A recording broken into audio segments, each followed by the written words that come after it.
இதற்கு முன்னாடி 17, 18, 19 3 நாள்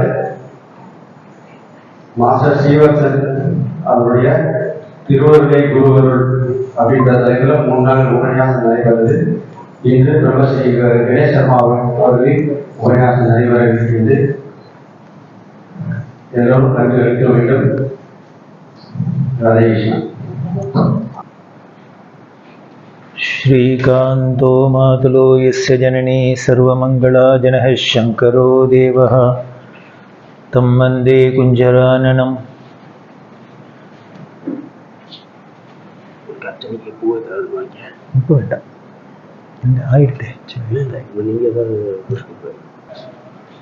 வாக்குண்டாம் நல்ல மனமுண்டாம் மாமலராள் நோக்குண்டாம் மேனி நுடங்காது பூக்கொண்டு துப்பார் திருமேனி தும்பிக்கையான் பாதம் தப்பாமல் ஷார்வார் தமக்கு. ஸ்ருதி ஸ்மிருதி புராணானாமாலயம் கருணாலயம் நமாமி பகவத் பாதசங்கரம் லோகசங்கரம். அபார கருணா சிந்தும் ஞானதம் சாந்தரூபிணம் श्रीचन्द्रशेखरगुरुं प्रणमामि मुदान्वहम्. सदाशिवसमारम्भां शङ्कराचार्यमध्यमाम् अस्मदाचार्यपर्यन्तां वन्दे गुरुपरम्परां वन्दे गुरुपरम्पराम्. वसुदेवसुदं देवं कंसचाणूरमर्दनं देवकी परमानन्दं कृष्णं वन्दे जगद्गुरुम्.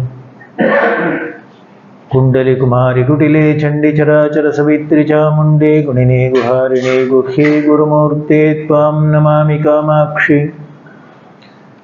गुरुब्रह्मा गुरुर्विष्णुर्गुरुर्देवो महेश्वरः गुरुः साक्षात् परब्रह्म तस्मै श्री गुरवे नमः.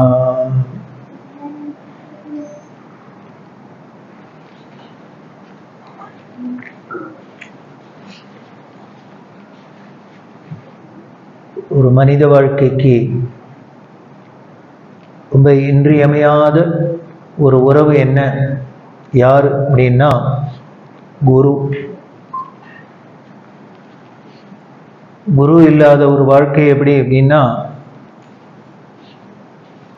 டிரைவர் இல்லாத வண்டியில ஏறி உட்காந்து போறாப்புல தான்.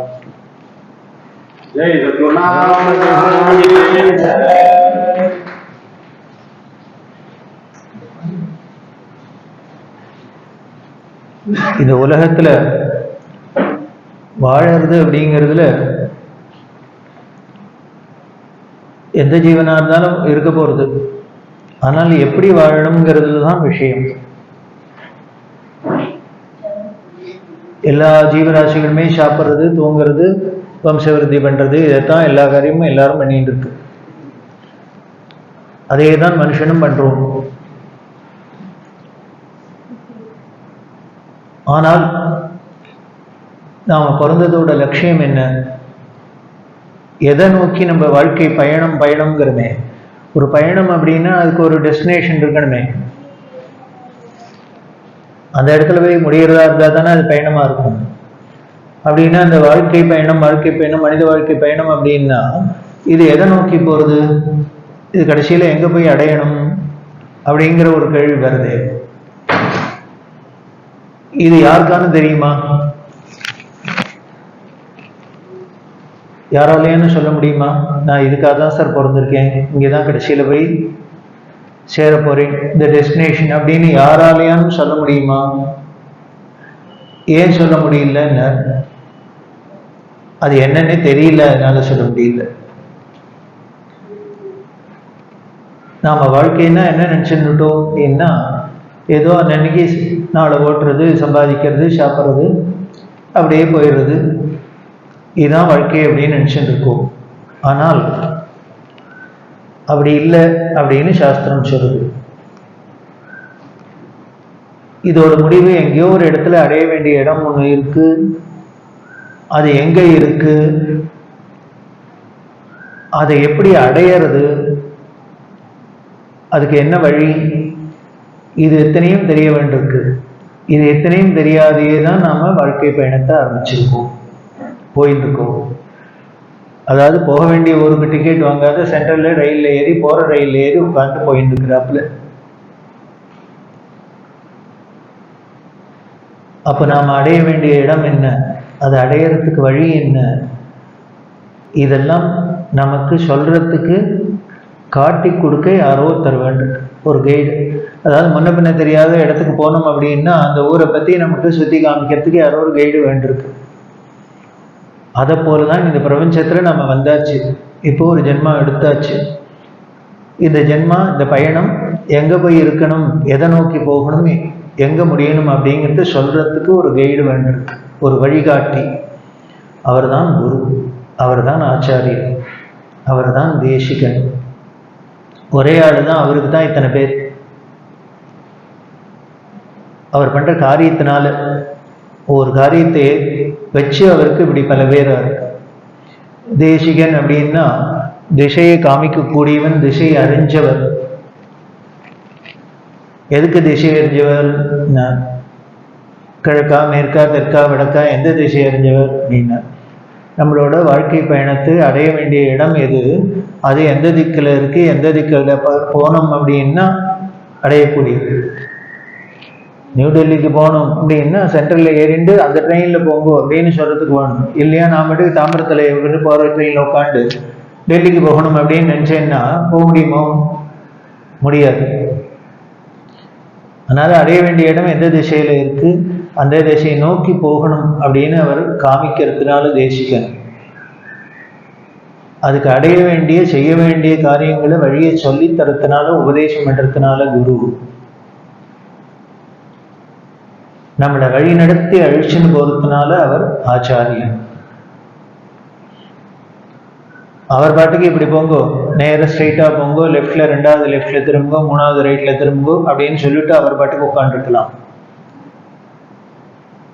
ஆனால் அவர் பார்க்குற இது வழி சொன்னாலாம் போராது, இது லெஃப்ட்ல திரும்புறதுக்கு வேலை ரைட்ல திரும்பிட்டு வரலன்னு திண்டாடின்னு இருக்கும் அப்படின்னு அவருக்கு தெரிஞ்சு சமத்து போறல அப்படின்னு அவரே என்ன பண்றாரு, கூட அழிச்சு போய் நம்மளை அடைய வேண்டிய இடத்துல சேர்ப்பிக்கிறார். அதான் ஆச்சாரியன். தான் முதல்ல அந்த வழியை நடத்தி காட்டுபவன். சங்கராச்சாரியர் அப்படின்னா என்னென்ன, முதல்ல தான் பண்ணி காமிக்கிறது. ஏதோ சொல்லிட்டு அவர் பாட்டுக்கு அவர் வேலையை வேற தினசா இருக்கிறது இல்லை. எப்படி பண்ணணும் அப்படிங்கிறது தான் வழி நடத்தி காமிக்கிறது. இப்போ மணிக்கணக்கா மடத்துக்கு போனேன் அப்படின்னா சந்திரமௌலீஸ்வரர் பூஜை பண்றார், தெரியவா பண்றார். என்ன லாபம், எதுக்காக பண்ணணும்? இப்போ நாமெல்லாம் ஏதோ ஒரு பூஜை பண்றோம் அப்படின்னா உடனே சங்கல்பம் பண்ணிக்கிறோம். அவன் பார்த்த சம்ஸ்த துர்தக்ஷேஸ்வரம், இன்ன கோத்திரம், இன்ன நட்சத்திரம், இந்த சர்மா, இனிமே ஆம்படியாளோட பேரு, இனிமே ஆத்துல இருக்கவாளோட பேரு எல்லாம் சொல்லி எல்லாரும் நன்னா இருக்கணும், சீக்கிரம் கல்யாணம் ஆகணும், குழந்தை பிறக்கணும், எத்தையோ சங்கல்பம் வரிசையா ஒரு பெரிய லிஸ்ட். கோவிலுக்கு போனாலும் சரி, எங்க போனாலும் அர்ச்சனைக்கு உடனே இத்தனையும் சொல்றோம். எதுக்கு? நமக்கு அது வேணும்னு ஒரு சங்கல்பம் இருக்கு, ஆசை இருக்கு, அதை நிறைவேறணும், அதுக்காக காரியம் பண்றோம், பூஜை பண்றோம் அப்படின்னா. இப்ப சங்கராச்சாரியர் மணிக்கணக்காக கொண்டு பூஜை பண்றாருன்னா அவருக்கு என்ன ஆசை இருக்கு? என்ன நட்சத்திரத்தை சொல்லுவார், என்ன கோத்திரத்தை சொல்லுவார், என்னன்னு சொல்லிப்பாரு. எதுக்காக பண்றார் அப்படின்னா ஒரே சங்கல்பம் தான். என்னென்ன? லோகக்ஷேமார்த்தம், உலகம் நன்னா இருக்கணும். உலகம் நன்னா இருக்கிறதுக்கு இவர் பண்ணுவானே, மணிக்கணக்கா உட்காந்து வேர்த்து வருவருக்கு பசி பட்டினி கிடந்துன்னு இவர் திண்டாடுவானே. அப்ப எதுக்காக அப்படின்னா இப்படி உலகம் நன்னா இருக்கணும்னு பண்றாப்புல எல்லாரும் நினைக்கணும், எல்லாரும் பண்ணணும். அவர் சந்திரமௌலீஸ்வரர் பூஜை பண்றத பார்த்தாக்க நம்மளும் வீட்டுல ஏதோ ஒரு சுவாமிக்கு ஒரு விளக்கான ஏத்தணும், ஒரு நைவேத்தியமானம் பண்ணும், ஒரு ஹாரத்தையான காட்டணும் அப்படின்னு ஒரு உணர்வு வரும். இல்லை அப்படின்னா அவர் பாட்டுக்கு வரும்னா உட்காந்து எல்லாரும் வீட்டுல பூஜை பண்ணுவோம் நாளையிலேருந்து அப்படின்னா யாருக்கா நமக்கு அதோட இம்பாக்ட் இருக்குமோ? இருக்காது. அதனால அப்ப ஆச்சாரியன் அப்படின்னா எதுவா இருந்தாலும் தாம் பண்ணி காமிக்கிறது. அதுதான் அந்த ஆச்சாரியனோட சிறப்பு. அவளுக்கு எந்த தேவையும் இல்லை, எதுவும் வேணுங்கிறது இல்லை, எந்த சங்கல்பமும் இல்லை, எந்த ஆசையும் இல்லை. ஆனா இத்தனை காரியம் பண்றா அப்படின்னா உலகத்துல மனிதர்கள் காரியத்துல எல்லாம் பண்றதே ஏதோ ஒரு காரணத்துக்காக தான், ஏதோ ஒரு விருப்பத்தை பூர்த்தி பண்ணிக்கிறதுக்கு தான். அப்போ அவ பண்ணி காமிக்கிறது எதுக்காக அப்படின்னு, ஒரு விஷயத்தை இப்படி பண்ணணும், அப்படி பண்ணினா இதோட பலன் என்ன அப்படின்னு நமக்கு புரிய வைக்கிறதுக்கு. வீட்டிலேயே குழந்தைகள் இருக்கு, குழந்தைகளுக்கு நல்ல விஷயங்கள் என்ன அப்படின்னா, எப்படி பெற்றோர்கள் வீட்டில் இருக்கிறவா பண்ணினாதான் அதை பார்த்து தான் ஏறுமே வழிய, எனவே வாயால சொன்னதுனால வந்துடாது. வாயால சொல்லி கேட்கறத விட நாம ரோல் மாடல் அப்படிங்கிறா பண்ணி காமிக்கிறத பார்த்தா அதோட இம்பேக்ட் ஜாஸ்தி. நம்ம சனாதன தர்மத்துல இத்தனை காலங்காலமா இத்தனை வந்துருக்கு, இவ்வளவு சம்பிரதாயம் வந்திருக்கு, இத்தனை அனுஷ்டானம் வந்திருக்கு, இதுக்கெல்லாம் யாரானு எங்கேயான கிளாஸ் வச்சு எடுத்திருக்காளா? இல்லை ஏதானு சொல்லி கொடுத்து யாருக்கானும் வந்திருக்கா? இல்லை. எப்படி இன்னும் காலங்காலமா இது இத்தனையும் வந்துருக்குன்னு வீட்டில் இருக்கிறவா பண்றதை பார்த்து பார்த்து தான் வந்திருக்கு. தாத்தா பண்றதை பார்த்து அப்பாவுக்கு வந்தது, அப்பா பண்றதை பார்த்து பிள்ளைக்கு வந்தது, பிள்ளை பண்றதை பார்த்து பேரனுக்கு வந்தது, பாட்டி பண்ணினதை பார்த்து அம்மாவுக்கு வந்தது, அம்மா பண்ணதை பார்த்து பொண்ணுக்கு வந்தது. இப்படிதான் பாசான் ஆகி வந்திருக்கு. அதோட பலம் என்ன? அதனால இப்படி கண்ணெதிர்க்க ஒருத்தர் பண்றதை பார்த்து நம்ம அதை மனசுல அது பதிஞ்சு பண்றதுனால என்ன ஆயிடுத்து இதோட பலம் அப்படின்னு, வெளியிலேருந்து என்ன இதுக்கு நிர்பந்தம் வந்தாலும், என்ன ஒரு இடைஞ்சல் வந்தாலும் இது மட்டும் கலைய மாட்டேங்கிறது, அசைய மாட்டேங்கிறது. என்னதான் கோயிலுக்கு போகாத, என்னதான் அத்தை பண்ணாத, மூட நம்பிக்கை என்ன சொன்னாலும் நம்மளால இருக்க முடியுறதோ? சொல்றவாளாலேயே இருக்க முடியல. ஏன்னு அப்படி ஒரு பரம்பரையில வந்துடுத்தோ, அது உள்ளுக்குள்ள ஊறி எடுத்தோ. ஸோ அதனால வாய் பேசினா கூட நம்மளால மனசு ஒத்துக்க மாட்டேங்கிறது, அதை நம்மளால நடத்தாத இருக்க முடியல. அதுதான் மற்ற மதங்களுக்கும் நம்ம சனாதன மதத்துக்கு என்ன பெரிய வித்தியாசம் அப்படின்னு, இங்க வெறும் ப்ரீச்சிங்கே கிடையாது, பிராக்டிஸ் தான். மற்றவாளுக்கெல்லாம் ப்ரீச்சிங் தான் முக்கியம். ஆனால் நமக்கு ப்ரீச்சிங்கே வேண்டாம், ப்ராக்டிஸ் தான். என்ன ப்ராக்டிஸே ப்ரீச்சிங் தான். விஷுவல் இம்பேக்ட் சும்மா காதால கேட்டு வாங்கிறது இல்லை, கண்ணால பார்த்து அதில் பார்த்தோன்னா அது உள்ளுக்குள்ள அப்படியே பதியது. அப்படிதானே நம்மளோட ட்ரெடிஷன் வந்திருக்கு, நம்மளோட மதம் வளர்ந்துருக்கு, நம்மளோட நின்றுட்டு இருக்கு. இதுக்கு ஒரு கஷ்டம் வந்தாப்புல, இதுக்கு ஒரு சிரமங்கள் வந்தாப்புல வேற யாருக்கானும் வந்திருக்குமா? வேற யாருக்கான வந்திருந்ததுன்னா இருக்கிறன்னு தெரியாது போயிருக்கும். ஆனா இது மட்டும் சாவேனா பாருன்னு உட்காந்துக்கிறதுக்கு காரணம் என்னென்ன? அதுதான் அனுஷ்டானம் அப்படிங்கிற. அனுஷ்டான பலம், அனுஷ்டான பலம் அப்படின்னா எத்தனை ரிஷிகள், எத்தனை மகான்கள், எத்தனை சாதுக்கள் தாங்கள் பண்ணி பண்ணி பண்ணி பண்ணி காமிச்சு காமிச்சு உரம் போட்டது. காஞ்சி மகா பெரியவா சொல்றா, இது என்னன்னு ஹைவேஸ்க்கும் ஒத்தையடி பாதைக்கும் உள்ள வித்தியாசங்கிறார். மற்ற மதம்லாம் ஹைவேஸ் மாதிரி இருக்கலாம், போறதுக்கு வேணா ஃபாஸ்டா போகலாம், ஆனா அதுல தான் ஆபத்து ஜாஸ்தி. ஒத்தையடி பாதை போறவளுக்கு ரோடு ஆக்சிடென்ட்டுங்கிறதே கிடையாது. ஹைவேல போனாக்க எந்த நிமிஷம் வேணா போகலாம் பிராணம். ஃபாஸ்டா போறோம்ங்கிற ஒரு சௌகரியத்தை தவிர மீதி எவ்வளோ சிரமங்கள் இருக்கு. அது வருஷா வருஷம் ரோடு போடணும், அதை யூஸ் பண்ண பண்ண தேஞ்சு போயிடும். ஆனா ஒத்தையடி பாதைங்கிறது என்னன்னு நடக்க நடக்க இன்னும் பலமாயிடும். ஜம்சு கட்ட போட்டாப்புல இன்னும் 10 பேர் நடக்க நடக்க அது இன்னும் ஸ்ட்ராங்கா போயிடும். அதுக்கு டெப்ரிசியேஷனே கிடையாது. சேஃபஸ்ட் நிச்சயம் போய் சேர்ந்துருவோங்கிறது. அது மாதிரிதான் சனாதன தர்மம், இந்து மதம். அதை நடந்து நடந்து நடந்து மகான்கள்லாம் பண்ணி பண்ணி பண்ணி பண்ணி பண்ணி உரம் ஏற்றிருக்கிறதுனால இதை எதாலையும் அசிக்க முடியல, யாராலையும் எதுவும் பண்ண முடியல. அப்படி ஒரு சம்பிரதாயத்தில் வந்த நாம அதை தெரிஞ்சுண்டு அந்த வழியில நடந்தோம் அப்படின்னா நமக்கு நல்லது, அவ்வளவுதான்.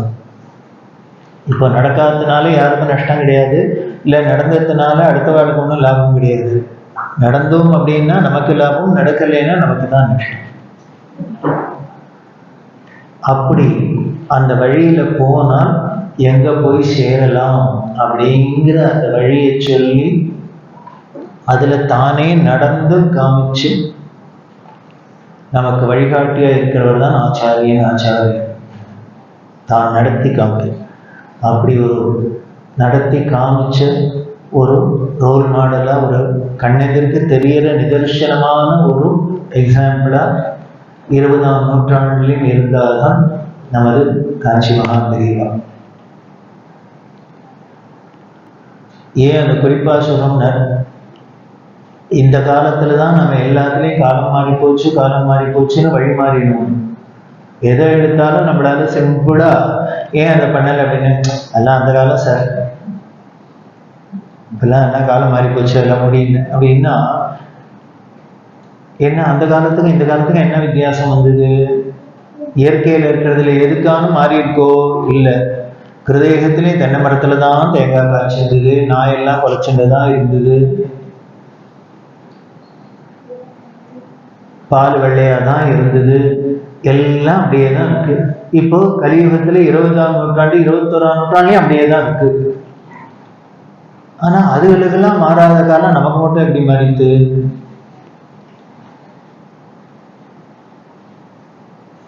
அப்படின்னா அப்போ விஷயம் ஏதோ காலத்துல இல்லை, பார்க்குற பார்வையில தான் இருக்கு அப்படின்னு தெரியுது. நம்மளோட பார்வை மாறி எடுத்தோ, அதனால காலம் மாறிடுதா தெரியுது. என்ன கலர் கண்ணாடியை போட்டு பார்க்குறோமோ அதுவா தெரிய போகுது, அவ்வளோதான். பச்சை கண்ணாடியை போட்டு பார்த்தா எல்லாம் பார்க்குறதெல்லாம் பச்சையா தெரிய போடுது, சிவப்பு கண்ணாடியை போட்டு சிவப்பா தெரிய போடுதுங்கிறப்பல நம்ம மாறின மனசை வச்சுன்னு பார்க்கறதுனால எதை பார்த்தாலும் காலம் மாறி எடுத்தோ, அது மாறி எடுத்தோ, இது மாறி எடுத்தோ, அதனால இப்போ எல்லாம் முடியாது அப்படின்னு நாமளாவே சொல்லிக்கிறோம்.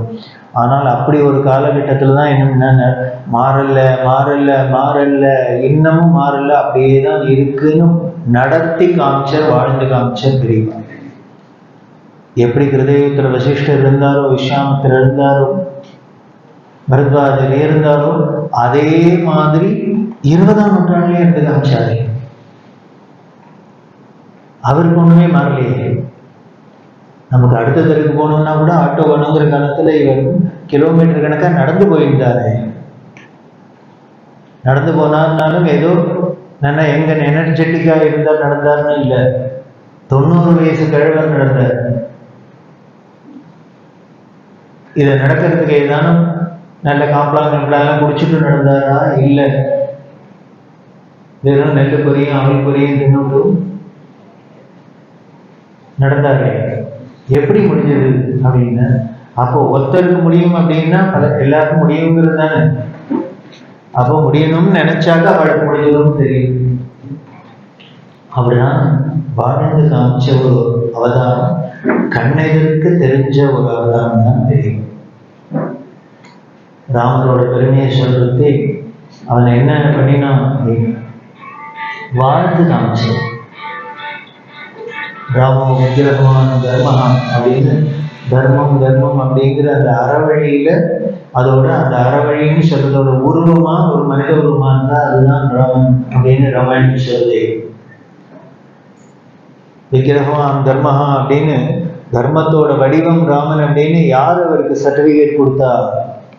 அதுதான் அங்க ராமனோட சிறப்பு. இவரோட அப்பா கொடுத்தாரா, அம்மா கொடுத்தாடா, இல்லை இவா உறவுகாரெல்லாம் கொடுத்தாளா, இவருக்கு ரொம்ப பிடிச்சவா கொடுத்தாளான்னு இல்லை, சத்ரு கொடுத்தான், எதிரி.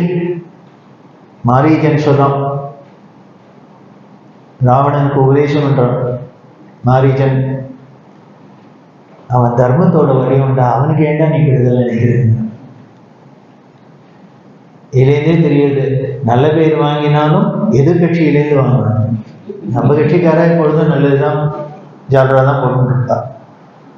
பேர் வாங்கினாலும் பிடிக்காத, நம்மளை கண்டா பிடிக்காதவாளுக்கு எதிரின்னு நினைக்கிறவாளுக்கு கூட அவரை விட்டுரும் சார், அவர் தனி சார் அப்படிங்கிற பெயரானும் வாங்கணும். நல்லவர்னு வாங்கலைன்னா கூட அப்படிதானே பெரியவா வாங்கினான்.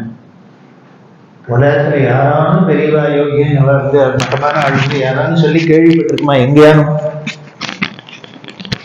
இல்லையே. ஏன் பியூரா இருந்தா அதனால ஒருத்தராலையும் சொல்ல முடியல. என்னைக்குமே உலகம் எந்த காலத்திலையும் உண்மையை எப்போதுமே ரெக்கக்னைஸ் பண்ணணும். சத்தியத்தை சத்தியம் அப்படின்னு அயோக்கியனுக்கு கூட சத்தியம்னா தெரியும். அப்படிதான் வாழ்ந்து காமிச்சா பெரியவா. அந்த ஒரு பெரியவாளோட ஜெயந்தியை தான் கொண்டாடுறோம்.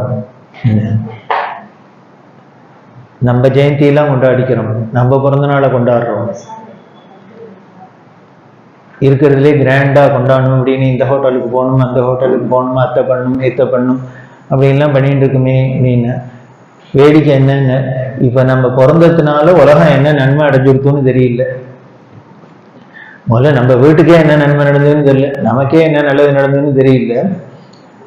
ஒன்றுத்துக்கு உதவாத நம்ம பிறந்தத்தையே பிரமாதமா கொண்டாடணும்னா இனிமே உலகத்துல இருக்கிற அத்தனை பேருக்கும் நல்லதுக்காகவே தவமே தன்னோட வாழ்க்கையா இருந்தவரோட பிறந்த நாளை கொண்டாடுறதை விட வேற என்ன வேலை? அதை விட வேற என்ன வேலை நமக்கு இருக்கு? அதை விட இன்னுமே நமக்கு பெருமை வேற என்ன இருக்கு? அப்படி கண்ணெதிர்க்க நிகழ்ந்த ஒரு அவதாரம் தான் பெரியவா. 100% பியூரா இருந்தா. அப்படி இருந்தது ஏதோ ஒரு நமக்கும் சில நல்ல குணங்கள்லாம் வரும். எப்போ அப்படின்னா, அப்போ இருந்திருக்காது, அதுக்கப்புறம் நான் அவரை பார்த்து கத்துனேன் சார்,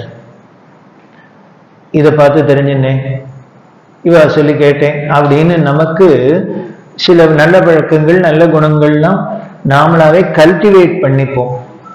பார்த்தோ கேட்டோ தெரிஞ்சோ இல்லை நம்மளோட நமக்கே ஒரு முயற்சி பண்ணி இதெல்லாம் நம்மள்ட்ட இருந்தா தேவையில்லை அப்படிங்கிறாப்புல தான் பண்ணுவோம். ஆனா பெரியவாழ்கிட்ட இருந்த எல்லாம் என்னென்ன, அது டிஎன்ஏலயே அப்படிதான் இருந்தது. ஒன்றும் எதையும் பார்த்தோ இல்லை பிராக்டிஸ் பண்ணி தெரிஞ்சிருந்தது இல்லை.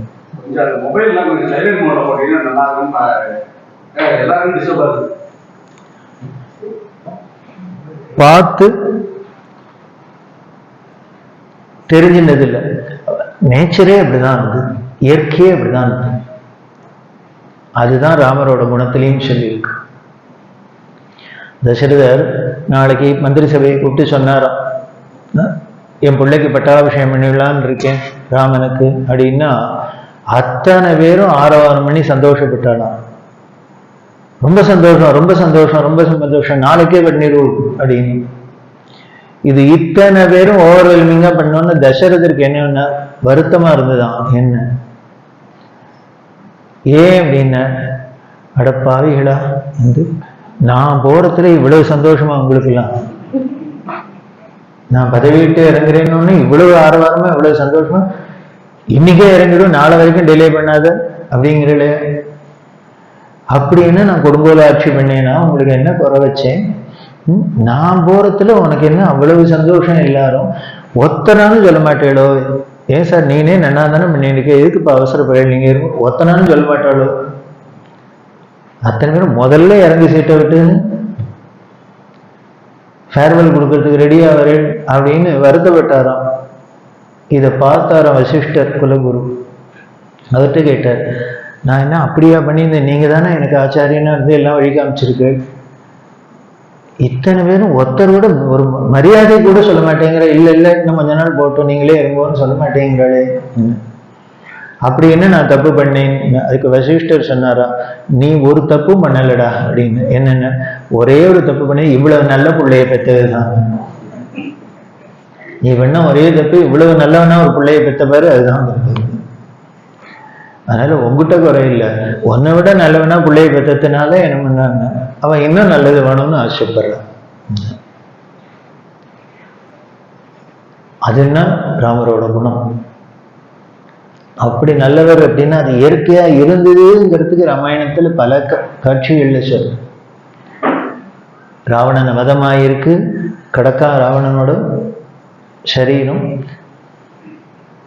விபீஷணனை கூப்பிட்டு நித்யாக்னிஹோத்ரி உங்க அண்ணா, அதனால அக்னிஹோத்திரிகளுக்கு சம்ஸ்காரம் என்றாப்புல எதோக்தமா பண்ணணும், ஏற்பாடு பண்ணணும். சாதாரண மனுஷால எரிக்கிறாப்புல எரிச்சிட முடியாது அக்னிஹோத்திரிகள்லாம். அதுக்கு ஏகப்பட்ட ரிச்சுவல்ஸ், அவாவா பண்ற காரியத்துக்கு ஏத்தாப்புல தானே மரியாதை இருக்கும். பண்ணு அப்படிங்கிறது விபீஷணன் மாட்டேங்கிறார். இவனுக்கா பண்ணணுங்கிற, இந்த பாதிக்கா பண்ணணும். எப்பேற்பட்ட அயோக்கியம் பண்ணியிருக்கான். அதுவும் உனக்கு என்ன பண்ணியிருக்கான் கெடுதல், உன் கொண்டாட்டியை கடத்தி வச்சுண்டு பண்ணியிருக்கான், அவனுக்கா பண்ணுங்கிற.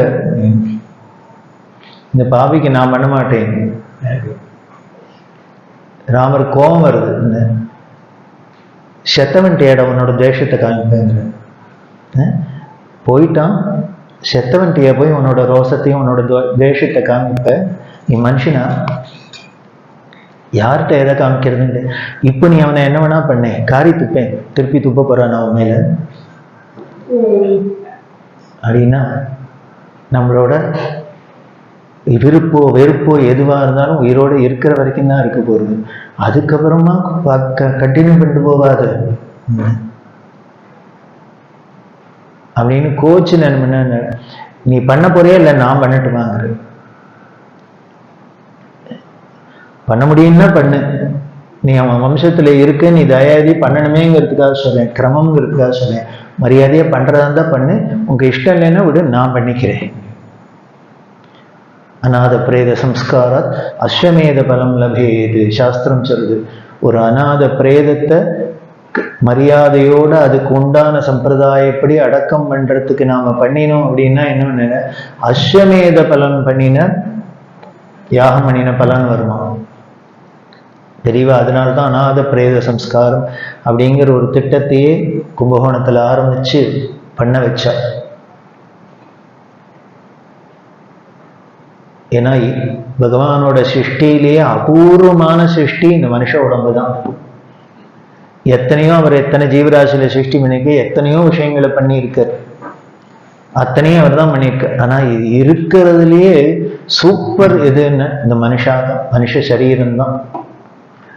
என்ன ஒரு அதுல மெக்கானிசம், என்ன ஒரு இன்ஜினியரிங்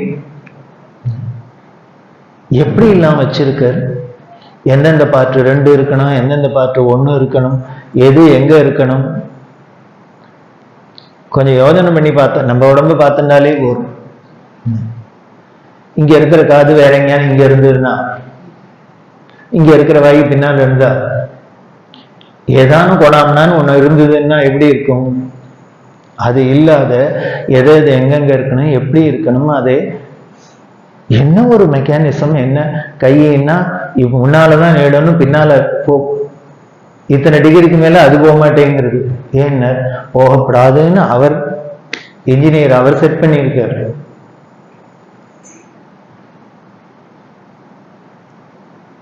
பார்த்தா ஆச்சரியமா இருக்கு.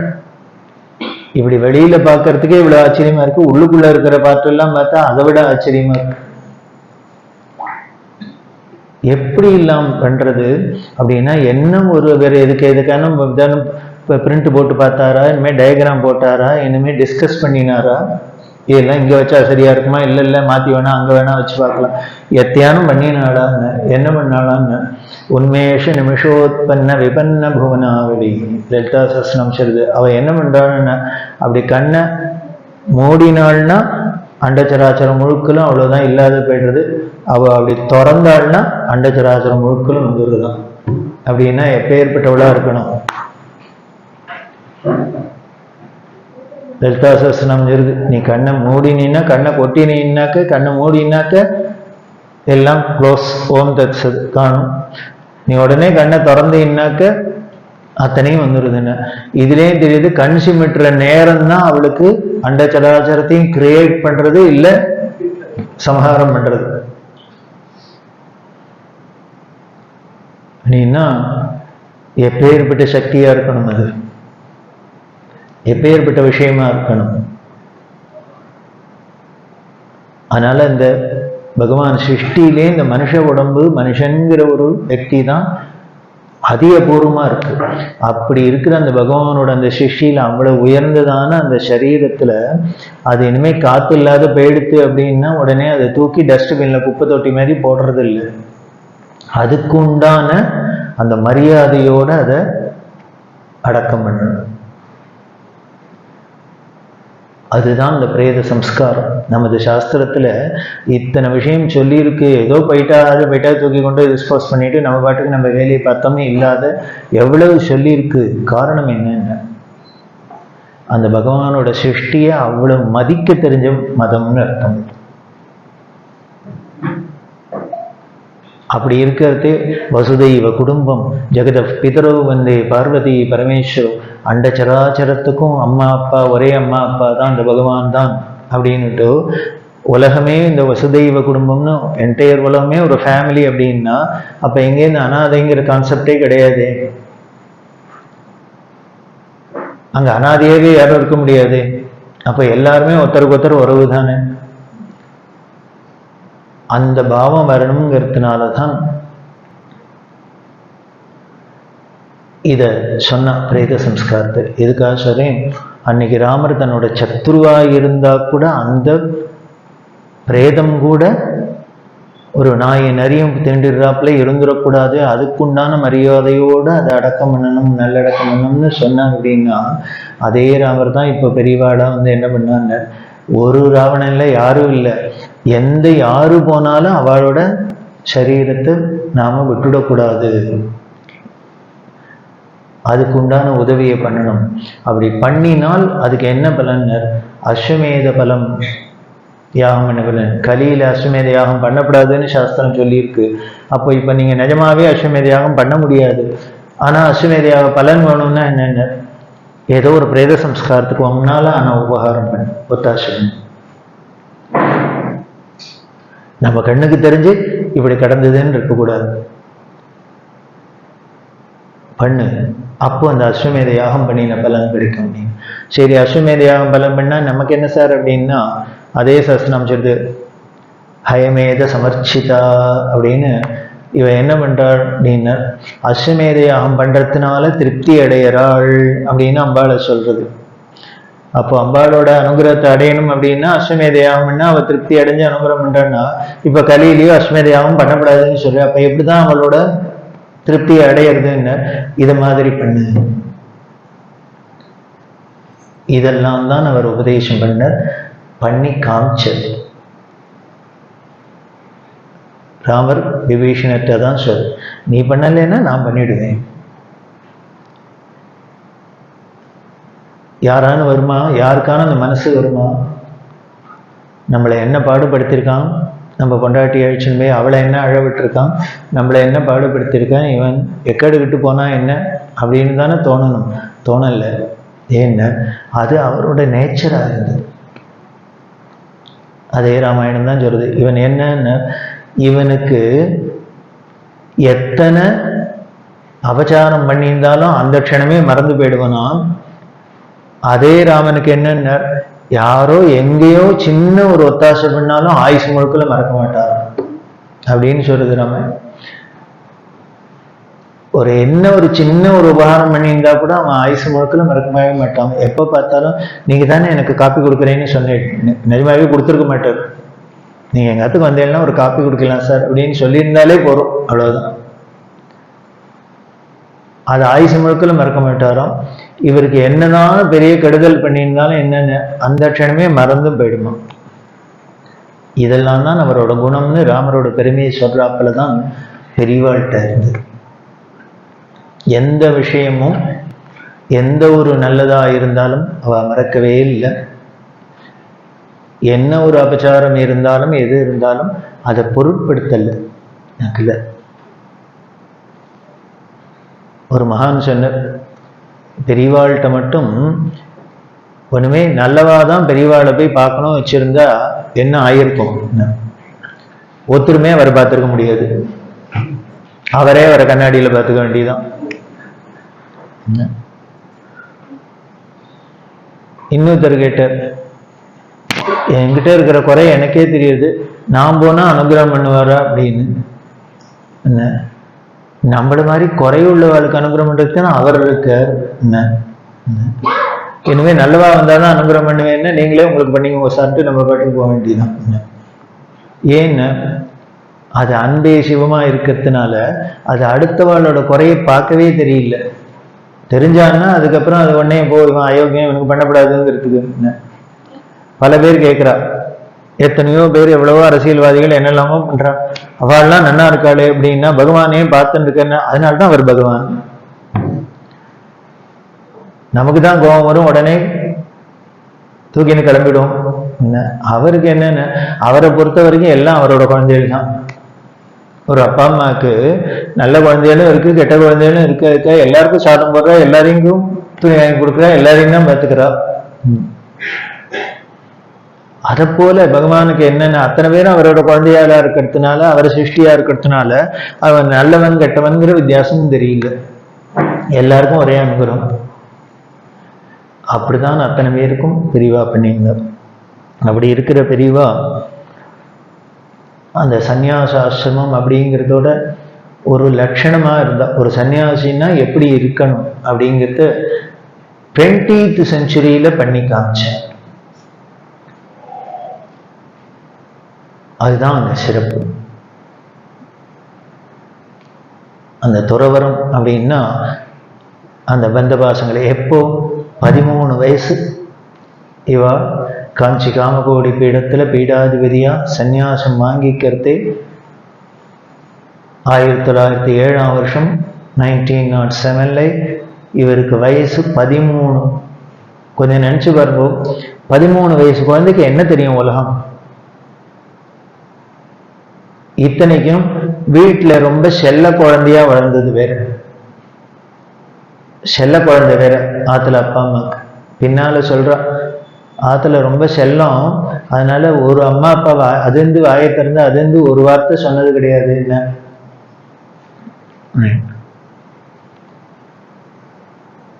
அப்படி இருந்த ஒரு குழந்தைக்கு 13 வயசுல சன்னியாசாசிரமம் கொடுத்து வந்திருக்கு அப்படின்னா அப்போ மனோநிலை எப்படி இருந்திருக்கணும்? இது வந்ததானும் ஏதோ முன்னாலேயே அனௌன்ஸ் பண்ணிட்டு வந்தாக்க ஒரு மென்டலியான ப்ரிப்பேர்டா இருக்கலாம்.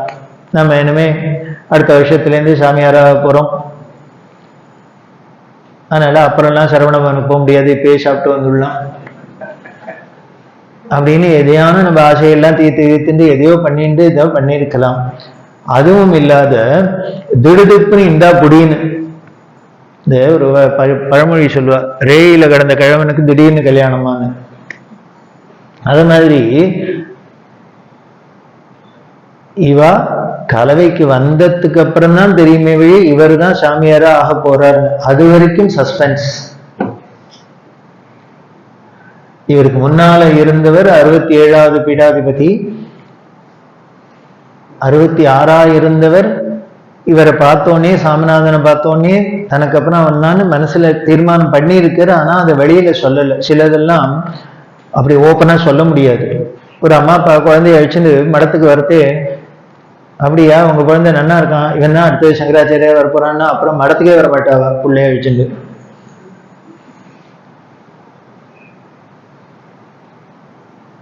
ஆனால் அம்பாளோட சங்கல்பம் அவருக்கு திடீர்னு சித்தியார சமயத்துல பீடாதிபதி இல்லாத மடம் இருக்க முடியாதுங்கிற நிர்பந்தத்துல அவருக்கு கைங்கரி மணிந்த லக்ஷ்மிகாந்தன் அப்படிங்கிற வேதவித்து அவருக்கு சன்னியாசம் கொடுத்து 67வது பீடாதிபதியாகவும் ஆயிட்டார்.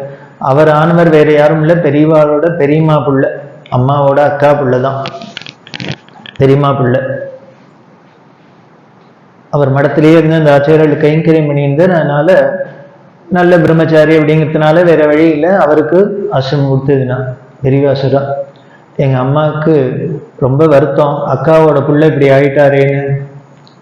ஏன்னா அத்திமேரும் கிடையாது, இந்த ஒரு புள்ள தான். அந்த இருந்த ஒரு பிள்ளையும் சன்னியாசி ஆயிடுத்து. இப்ப அக்காவை பார்த்துக்கிறதுக்கு ஒத்துணும் இல்லை. அக்காவுக்கு இப்படி நிலைமை வந்துடுத்தேன்னு அம்மா அழ ஆரம்பிச்சா. ஆனா அப்புறம் கலவைக்கு போன அப்புறம் தான் தெரியுது இவளுக்கும் அதே கதி தான் வரப்போறது சேர்ந்து.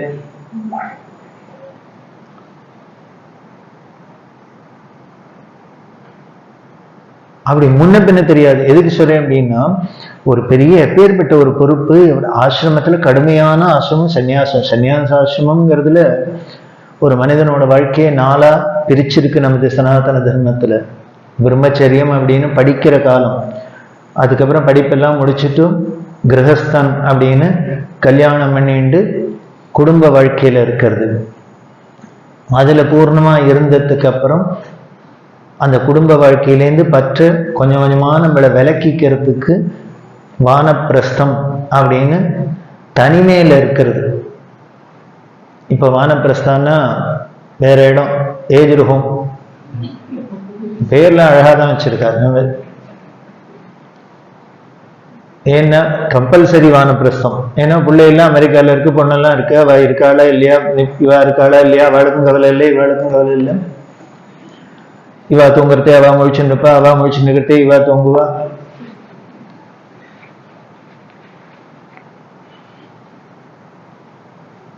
அந்த குடும்பத்திலேயே வாழ்ந்து இத்தனை நாளா திருப்பி ஆபீஸ், இனிமே குடும்பம், வீடு, வாசல், குழந்தைகள், கல்யாணம், கத்தி, இதுலயே வாழ்ந்து இந்த அஜ்ஞானத்திலேயே வாழ்ந்தது.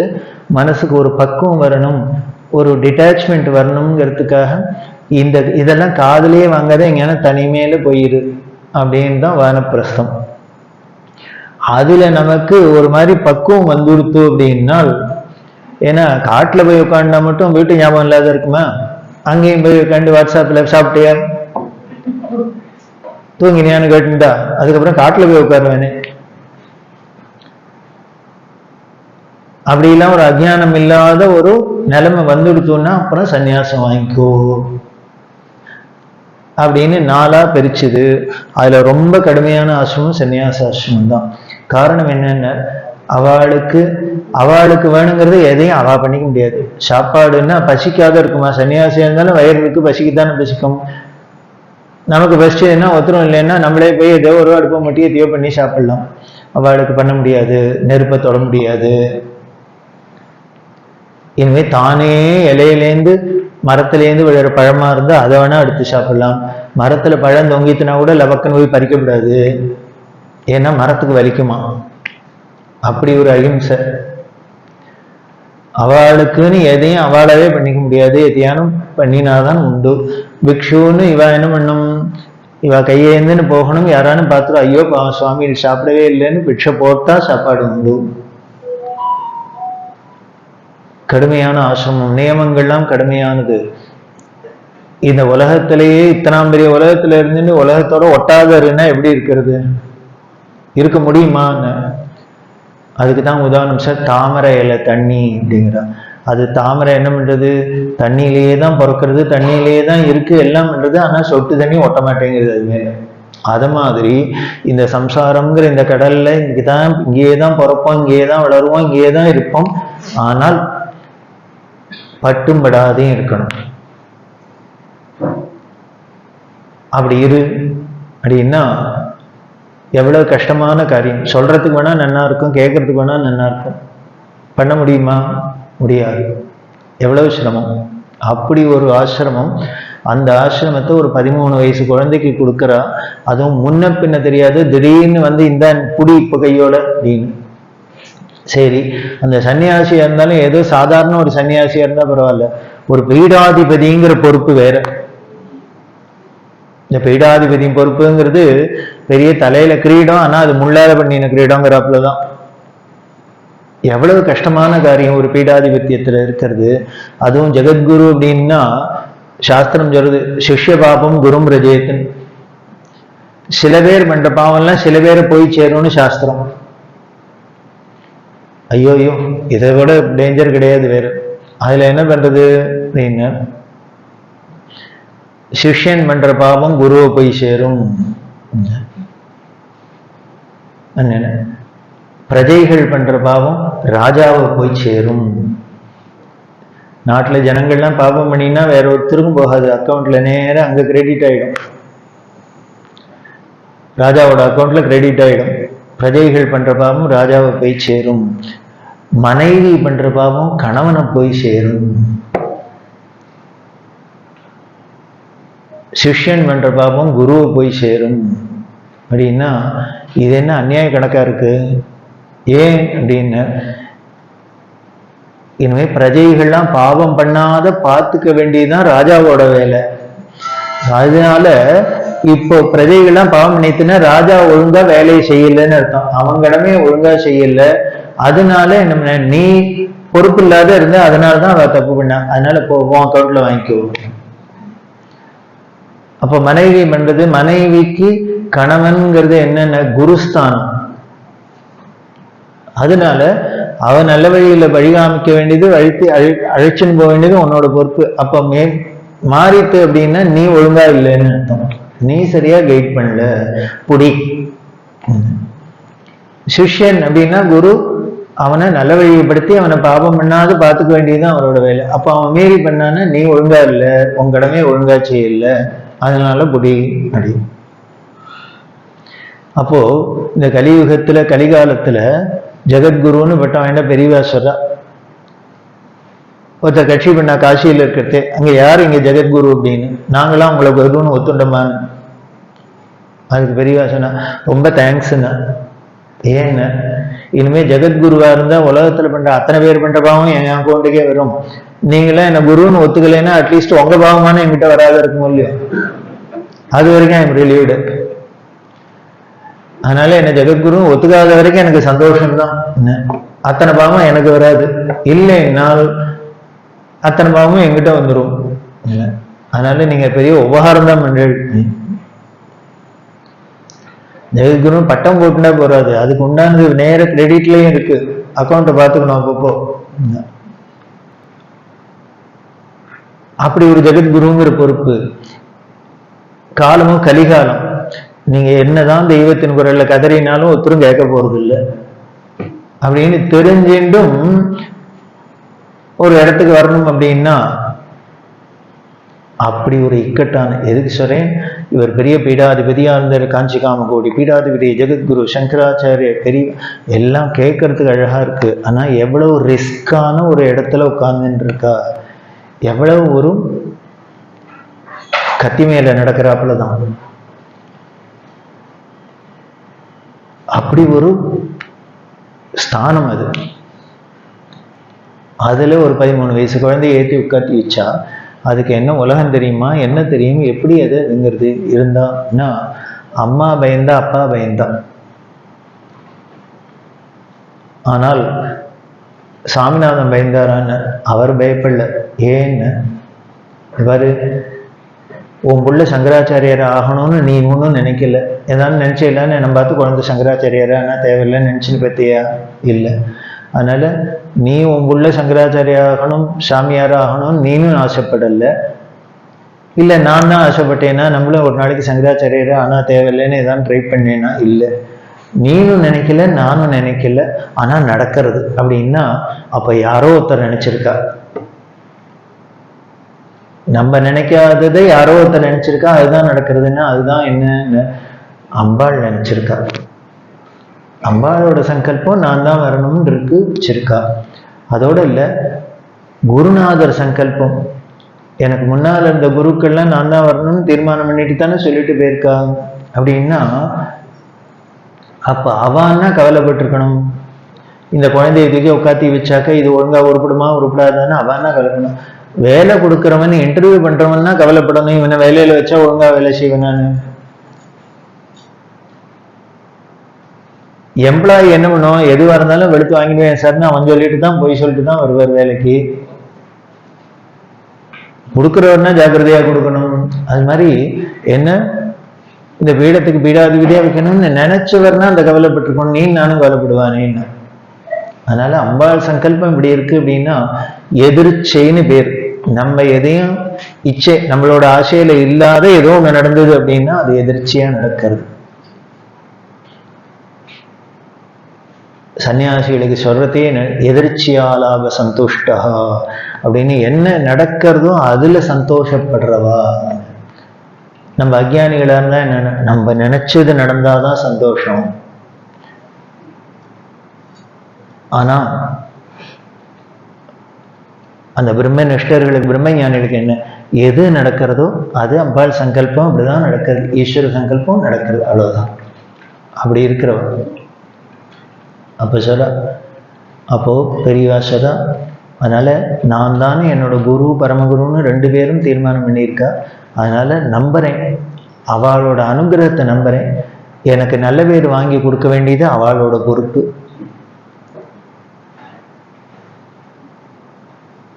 அதனால அவளை சரணாகதி பண்றேன். என்னை நம்பினத்துக்கு, என்னை நம்பி நீங்க கொடுத்துருக்கு, உங்க நம்பிக்கை வீணாகாத நீங்களே காப்பாத்தீங்க, அனுகிரகம் பண்ணுவோன்னு வேண்டிக்கிறேன், சரணாகதி பண்றேன். அதுக்கப்புறம் பார்த்துக்க வேண்டியது அவ கவலை. நம்ம கவலைப்பட வேண்டாம் அப்படின்னு அம்மா அப்பாவுக்கு ஆறுதல் சொல்லிட்டு சந்நியாசம் வாங்கிக்கிறது. எது 13 வயசு குழந்தை. ஆச்சரியப்படுறா, இன்னும் 13 வயசுல இவ்வளோ மெச்சூரிட்டியா? நம்மளா இருந்தால் திடீர்னு இது மாதிரி வந்ததுன்னா அந்த சமயத்தில் அப்படியே கன்ஃபியூஷனில் அப்படியே பயந்துன்னு உள்ளுக்குள்ளே பயம் நடுங்கின்னு இருக்கும். இவன் என்ன ஆக போகிறதோ என்ன ஆக போகிறதோ, எப்படி ஆகுமோ எப்படி ஆகும், அதெல்லாம் ஒன்றும் இல்லை. அதுதான் பகவத்பாத அல்ஷரர் குரு சரணாம்புஜ நிர்பர பக்தா சம்சாரா தச்சிதாத்பவம் முக்தா. எவன் அந்த குருவோட திருவடியில் தன்னோட பொறுப்பு முழுக்களும் பாரம் முழுக்களும் அர்ப்பணம் பண்ணிட்டு சரணாகதி பண்ணுறான், அவன் இந்த பிறவி பெருங்கடலை அப்படின்னு தாண்டிடுறாங்க.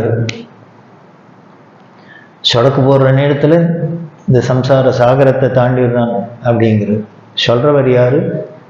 ஆதிசங்கரர். அதைத்தான் இந்த சுவாமிநாதன் பண்ண. அப்படி பண்ணினவர் அந்த துறவரம் அப்படிங்கிற அந்த சந்நியாசாசிரமத்தில் அதோட ஒரு உருவமாக இருந்தா அப்படிங்கிறதுக்கு இப்படி 13 வயசுல வீட்டை விட்டாச்சு செல்லமாக வளர்ந்த குழந்தை எல்லாத்தையும் விட்டுட்டு இங்கே மடத்துக்கு வந்து எல்லாம் பண்ணிட்டு அதுக்கப்புறம் அம்மா அப்பாவை பார்க்கவே இல்லை. அவளும் இந்த குழந்தைய பார்க்கல. உலகம்தான் நாம தான் உலகம் முழுக்களும் பெரியவா பெரியவா பெரியவான்னு பார்த்து விதமாக ஃபோட்டோவை வச்சுன்னு தரிசனம் பண்ணி சந்தோஷப்படுறமே வழிய இப்பேற்பட்ட ஒரு குழந்தைய பெற்ற அப்பா அம்மா அதுக்கப்புறம் பார்க்கவே இல்லை. ஏன்னா அனாவசியமா அந்த குழந்தைக்கு ஏதானும் ஒரு குடும்ப பாசம் வந்துருமோங்கிற பயம் அவளுக்கும். அப்படின்னா அவ எவ்வளவு வைராக்கிய செயலர்களா இருக்கணும். அப்படி இருக்கிறதே இவ யாத்திரையில இருக்கா. இங்க ஆந்திரால நகரி அப்படிங்கிற இடத்துல இருக்கா. இருக்கிறதே தான் வித்வத் சபை நடந்துருக்கு. வித்வான்களோட எல்லாம் சதஸ் நடந்துருக்கு. நடந்துட்டே இருக்கிறதே கும்பகோணத்துலேருந்து ஒரு தந்தி வந்திருக்கு. இந்த தந்தியை எடுத்துட்டு ரொம்ப முக்கியமான விஷயம் அர்ஜென்ட்டாக ஒரு தந்தி. அந்த காலத்தில் தந்தினாலே ரொம்ப முக்கியமான விஷயத்துக்கு தானே, ரொம்ப அர்ஜென்ட்டாக இருந்தால் தானே மாதிரி. அதை எடுத்துன்னு அவசரமாக மடத்து மேனேஜர் வர பெரியவாள்கிட்ட சொல்லணும் அப்படிங்கிறதுக்காக முக்கியமான விஷயம் கன்வே பண்ணணும் அப்படின்னு அங்கே வந்தாரோ இல்லையோ வரத்தையே இப்படி பார்த்தா பெரியவா அப்படின்னா அங்கேயே இரு அப்படின்னா சொல்லிட்டு உடனே கேட்குறா, என்ன கும்போணத்துலேருந்து தந்தியா அப்படின்னா. ஆமாம் அப்படின்னு. அவருக்கு ஆச்சரியம். தந்தி வந்தது ஆஃபீஸில் வந்திருக்கு, அவர் தூக்கின்னு இப்போ தான் வர. இவரோ இங்கே வித்வான்களோட இங்கேயோ தோட்டத்தில் பேசிட்டு இருக்க. வரத்தையே கும்போணத்துலேருந்து தந்தின்னு எப்படி கேட்பானே? நம்மளா இருந்தால் என்ன பண்ணுவோம், என்ன தந்தியா வந்திருக்கு, எந்த ஊர்லேருந்து வந்திருக்குன்னு தானே கேட்கணும். இல்லை கும்போணத்துலேருந்தா தந்தி? ஆமாம். சரி என்ன வந்திருக்குன்னு அடுத்த விஷயம் கேட்கணுமே, என்ன விஷயம் வந்திருக்கு?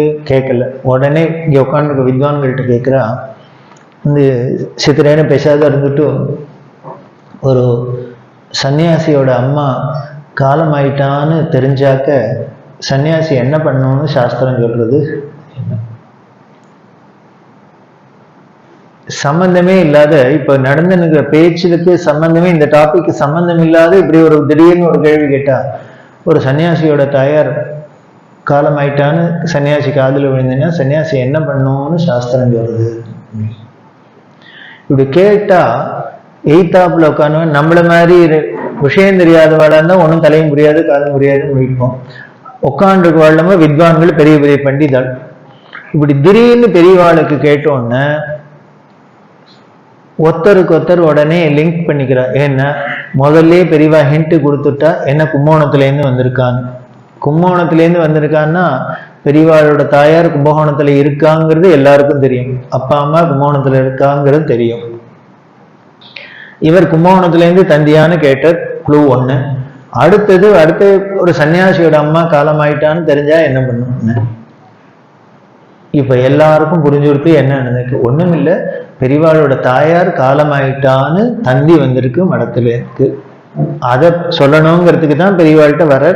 ஆனா அவர் சொல்றதுக்கே வேலை வைக்கல, இவரே எல்லாத்தையும் கேட்டுட்டா. இது வித்வான்களுக்கு எல்லாம் தெரிஞ்சா என்னன்னு சொல்லுவா, பெரியவாளோட தாயார் காலமாயிட்டா அப்படின்னா அத்தனை பேருக்கும் மனசு ஒரு தாபம், துக்கம். ஏன்னா எப்பேற்பட்ட ஒரு பரமாத்மா, ஒரு எந்த அண்டச்சராச்சரத்திலையும் எந்த வேத உபனிஷத்துக்கும் அடங்காத ஒரு பரம்பொருளா அதை 10 மாசம் இந்த வயத்துல சுமந்தா ஒரு பொம்பளை அப்படின்னா எப்பேற்பட்ட பாக்கியசாலியா இருக்கணும். எல்லாருக்கும் தான் குழந்தை பிறக்கிறது. இருந்தா கூட ஒரு ராமரை சுமந்த கௌசல்ய மாதிரி ஆயிடுமா, இல்லை கிருஷ்ணரை சுமந்த தேவகி மாதிரி ஆயிடுமா, ஆதிசங்கரை சுமந்த அரியாம்பா மாதிரி ஆயிடுமா, இல்லை பெரியவாளை சுமந்த மகாலட்சுமி அம்மா மாதிரி ஆயிடுமா? எப்பேற்பட்ட ஒரு பாக்கியம் இருந்ததுன்னா இப்படி ஒரு அவதாரத்தை வயத்துல சுமக்க முடியும் அப்படின்னா, அந்த அம்மா உலகத்துல இல்லைன்னா உலகத்துக்கு எவ்வளவு பெரிய நஷ்டம். அதனால எல்லாருக்கும் என்ன பதில் சொல்றதுன்னு புரியல. அப்படியே எல்லாரும் சோகத்துல பேசாத இருக்கா.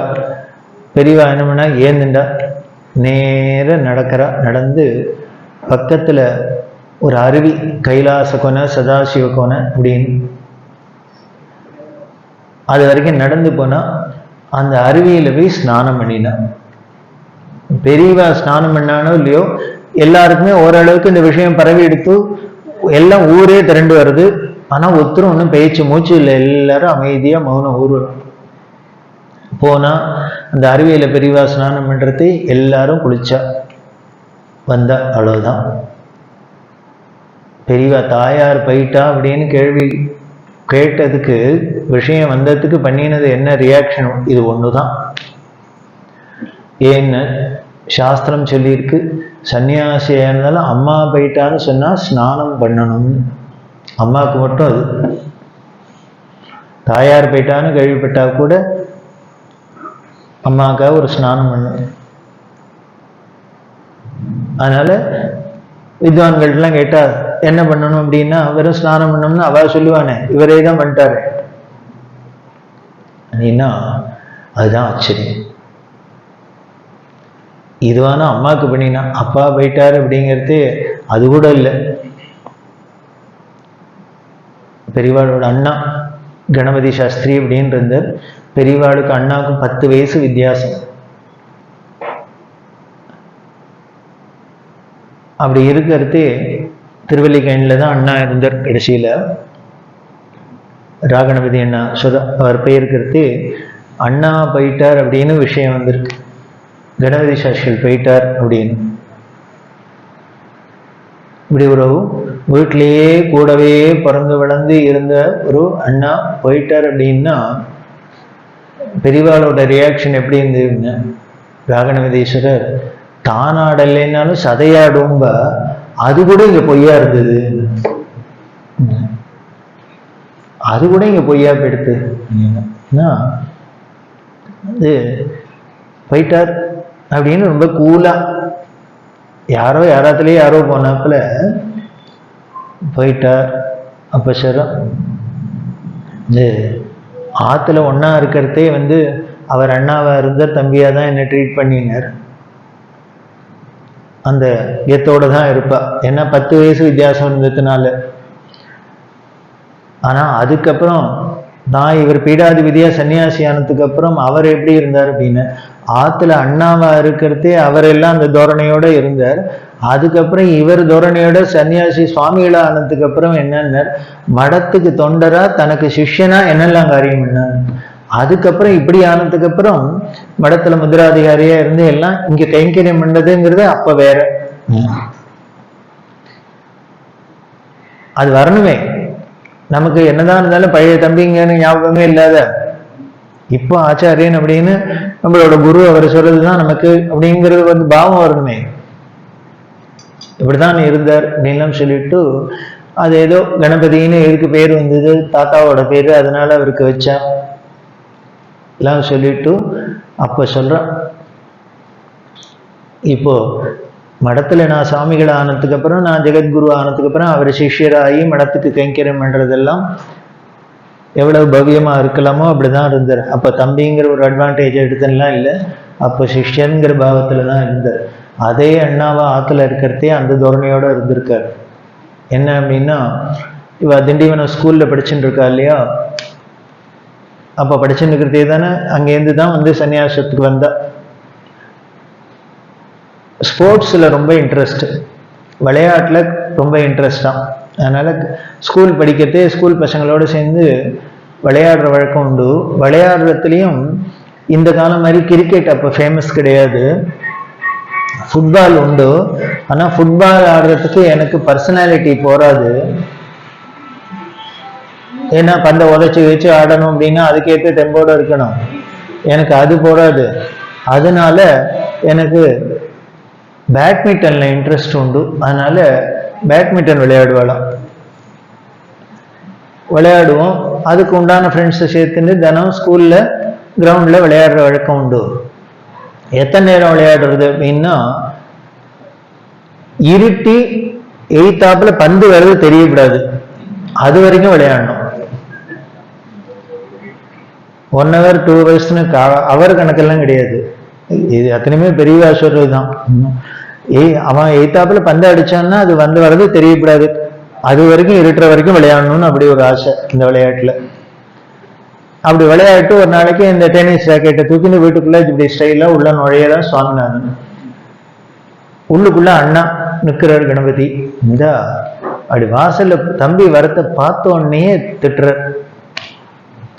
புரிஞ்சுதான்ற எப்பேற்பட்ட குடும்பத்துல பிறந்திருக்கோம், அப்பா தாத்தான்னு எல்லாரும் எப்படி எல்லாம் வேத வித்துக்களா இருந்து எப்படி எல்லாம் இருந்திருக்கா. அப்பேற்பட்ட நல்ல பரம்பரையில பிறந்துட்டு, ஒரு வைதிக பரம்பரையில பிறந்துட்டு நம்ம லெவல்ல இப்ப என்ன வந்திருக்குன்னு அட்லீஸ்ட் சந்தியாவந்தனம் ஒண்ணுதான் வந்து நிற்கிறது. அதை கூட காலத்துக்கு ஒழுங்கா பண்ணாத உனக்கு என்ன விளையாட்டுல அவ்வளவு அப்படின்னு தம்பிய புரிஞ்சு தள்ளுற. அண்ணா ரெடியா காத்துருக்கிற தம்பி வரத்துக்கு லேட் ஆச்சு, சந்தியா காலம் தப்பிடுத்தோ, சந்தி பண்ணாத விளையாடின்னு இருக்கான், இவன் வந்தா இன்னைக்கு அவனை 2ல் 1 பண்ணிடுறது அப்படின்னு அண்ணா ரெடியா இருக்கார். வாசல்ல நுழையறதுலேருந்தே போட்டு பொறிஞ்சு தள்ளினார். பெரியவாசரா அண்ணா அப்படி சொன்னா கூட என்னமோ தெரியல, நான் வாய விடல திருப்பி. நாமளா இருந்தா என்ன பண்ண, நீ என்ன பெரிய ஆளா, நீ என்ன சொல்றதுன்னு உடனே வாய விடலையா. ஆனா உடனே மட்டும் சொன்னேன், பண்ணினேன்னா இல்லையான்னு ஒரு விஷயத்த ஆராய்ச்சி பண்ணி பார்க்காத சொல்லக்கூடாது அப்படின்ட்டு நெத்தியை பார்த்தா தெரியும். இது தம்பி சொன்னோன்னா அப்புறம் அண்ணா நெத்தி அப்பதான் வந்து கண் பண்ண தெரியாத திட்டினா பலவலி அது மாதிரி பண்ணியிருக்கிற. நெத்தியை பார்த்தா பட்டையா விபூதி. டென்னிஸ் ஆட போனோம், நெத்தியில எதுக்கு விபூதி? அப்புறம்தான் சொல்ற தம்பி, அங்க பக்கத்துல ஸ்போர்ட்ஸ், அந்த ஸ்கூலுக்கு பக்கத்துல கிரவுண்டுக்கு பக்கத்துல ஓடை, தண்ணி ஓடுற ஓடை இருக்கும். அதுல அந்த ஊர்ல இருக்கிற தெருவில் இருக்கிற என்ன பண்ணுவா, எல்லாரும் சாயந்தர வேலை சந்தியாவந்தனம் பண்றதுக்கு இந்த காத்தாட பக்கத்துல குளம் இருந்ததுன்னா நதி இருந்ததுன்னா அந்த கரையில வந்து தானே பண்றது.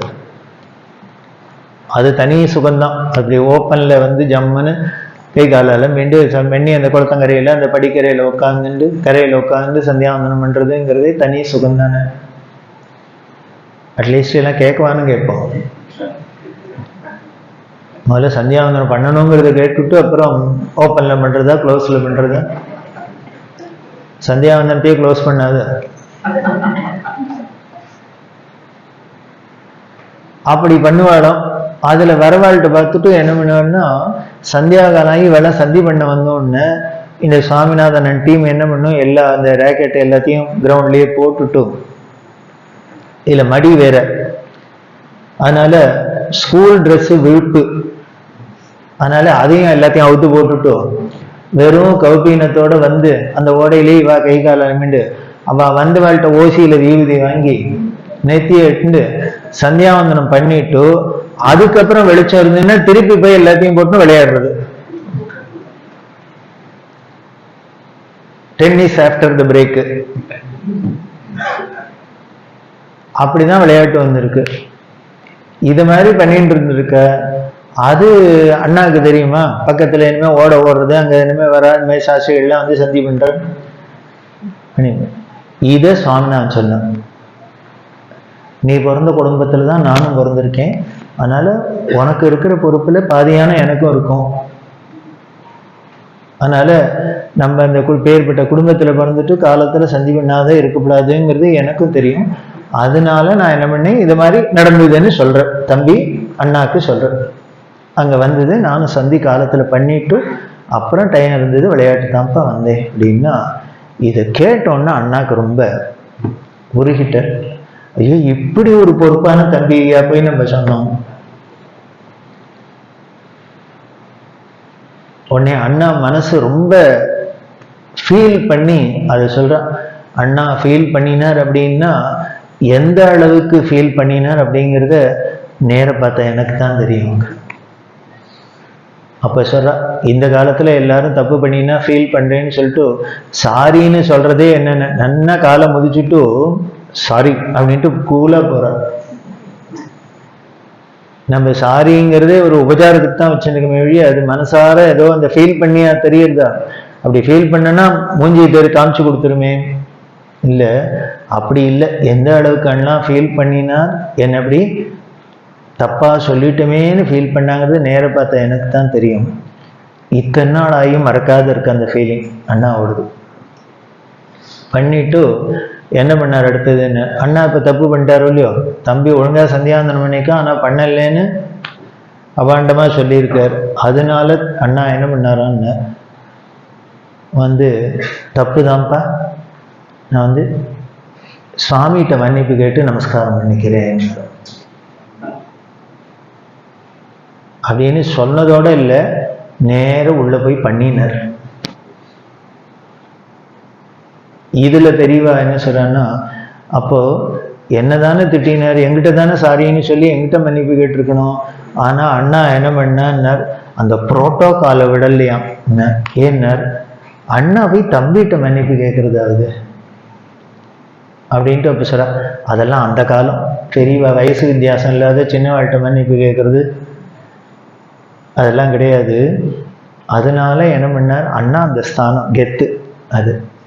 அதனால மூத்தவன் போய் இளையவன்கிட்ட கேட்கறதாவது. அதனால என்ன பண்ணாரா, ஆனா தப்போ பண்ணியிருக்கோம், அப்ப என்ன பண்ணோன்னு எல்லாத்துக்கும் ஒரே இடம் சுவாமி தான். அதனால சுவாமிகிட்ட மன்னிப்பு கேட்டு நமஸ்காரம் பண்ணிக்கிறேன்ப்பா அப்படின்னு சொல்லிட்டு போய் பண்ணினார். அப்படின்ட்டு அண்ணா போனாருங்கிறதுக்கு அப்படி இருந்தார் அண்ணா. அப்படின்னு அண்ணாவை ஸ்மரிக்கிறத, அண்ணா போயிட்டாருங்கிறதே எப்போ, அண்ணா தனக்கு எப்படி கைட் பண்ணியிருக்க, ஒரு எந்த காலத்திலையும் தவறாத ஒரு அனுஷ்டானம் இருக்கணும், நம்ம குடும்ப பாரம்பரியம் என்ன, நம்மளோட கலாச்சாரம் என்ன அப்படிங்கிறத ஞாபகப்படுத்துறதுல அண்ணாவாக இருந்தார். இவர் தம்பியா இருக்கிறதே அப்படி இருந்ததுனால, அண்ணா தம்பியா இருந்ததுனால என்ன, இவர் அப்புறம் குருவானதுக்கு அப்புறம் அவர் சிஷ்யரானதுக்கு அப்புறமும் இவர் என்ன சொல்றாரோ அதை கேட்டுன்னு அவர். அதுதான் அந்த குடும்ப பாரம்பரியம் அப்படிங்கிறது.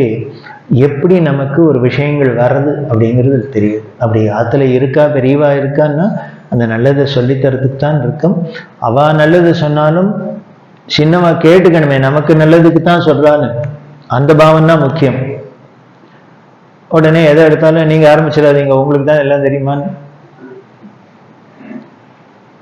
அப்படிதான் இருந்தா. அதனால இவ என்ன அதனால இவர் அண்ணா தம்பி அம்மா புள்ள இப்படிங்கிற பந்தபாசம் அந்த உறவு இருந்தா கூட அந்த பாசம் அப்படிங்கிறத அது ஒட்டாதையே தான் இருந்தது. அதுதான் சந்நியாசத்தோட ஒரு உருவமா இருந்தா அப்படிங்கிறது. இப்படிதான் எல்லா இடத்துலையும் இவர் சன்னியாசியா வந்திருக்கார். இவரோட குரு பரமகுரு.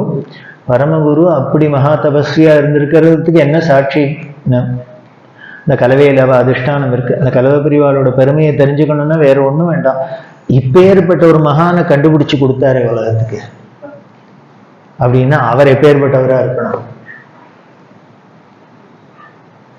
என்ன பூனல் போட்டு வந்திருக்கு, இப்ப பிரம்மச்சாரி வந்திருக்கு, அப்பா அழிச்சுன்னு வந்திருக்காரு, சாமிநாதனை பார்த்த மாத்திரத்திலேயே புள்ளி வச்சுட்டாரு இது வந்திருக்கிறது யாருன்னு. அப்படின்னா எப்பேற்பட்ட ஞானியா இருக்கணும் அவர். அப்பேற்பட்டவர் இருந்திருக்கார். அதுக்கப்புறம் 2 ஆச்சாரியாலும் போயிருக்கா. இதுல எல்லாத்துக்கும் மேல இன்னொன்னு, ஒரு மடத்துல 2 மடாதிபதிகள் ஒரு வார வித்தியாசத்துல ஒருத்தர் பின்னால ஒருத்தர் சித்தி ஆயிருக்கு அப்படின்னா அப்ப மடம் எப்படி அப்படியே நிலகுலைஞ்சு இருந்திருக்கும்னு பார்க்கலாம். பெரியவா வந்தாச்சு, எல்லாம் ரூபாய் எல்லாம் ஆகி இங்கேருந்து அப்புறம் இவாளை செட்ரைட் பண்ணிட்டு இருக்கான்ட்டு மடத்துல இருந்துவா எல்லாரையும் கூப்பிட்டு அறிமுகப்படுத்துறா. இவர் தான் இந்த காரியம் பண்ணியிருந்தார், இவர் தான் இந்த காரியம் பண்ணியிருந்தார் அப்படின்லாம். அங்கே மடத்தில் இருக்கிற ஸ்டாஃபுக்கெல்லாம் பெரியவாளை இன்ட்ரடியூஸ் பண்ணி வச்சு அவளுக்கு பெரியவாளை இன்ட்ரடியூஸ் பண்ணி இனிமேல் இந்த கைங்கரியத்தை நம்ம இவருக்கு கண்டினியூ பண்ணணும் அப்படின்னு சொல்றான். அப்படி சொல்றது ஆனக்குப்பம் வைத்தா அப்படின்னு பேரு அவருக்கு. அவர் முத்து நீனு. அவர் என்ன பண்ணார், அந்த பெரியவாளுக்கு கலவை பெரியவாளுக்கு வஸ்திரம்லாம் துவைச்சு போட்டு எல்லாம் பண்ணி பிட்சையெல்லாம் பண்ணி பற்றி எல்லாம் பண்ணிட்டு இருக்கார். மடத்து மேனேஜர் சொல்ற, அப்பா இனிமேல் நமக்கு இவர் தான்ப்பா பெரியவா, அதனால நீ அவருக்கு பண்ணின காரியத்தெல்லாம் இவருக்கு சிசுஷையெல்லாம் பண்ணணும் அப்படின்னு அவருக்கு சொன்னா அவர் என்ன பதில் சொல்லணும், இனிமே அப்படியே பண்றேன் அப்படின்னு தானே சொல்லணும். அவர் உடனே என்ன சொன்னார், என்னால முடியாதுன்னார். ஏன்னார், அந்த மகானுக்கு பண்ண கையாலே இன்னொரு சாமியாருக்கு பண்ண மாட்டேன், இன்னொரு சன்னியாசிக்கு பண்ண மாட்டேன். அப்பேற்பட்ட மகானை பார்த்துட்டோம், அவருக்கு கைங்கரியம் பண்ணிட்டு அவருக்கு கைங்கரியம் பண்ண கையால இன்னொருத்தருக்கு பண்ண மாட்டேன், என்னால எனக்கு மனசு ஒத்துக்காது, அதனால நான் வீட்டுக்கு போறேன், எனக்கு உத்தரவு கொடுக்கணும்னு.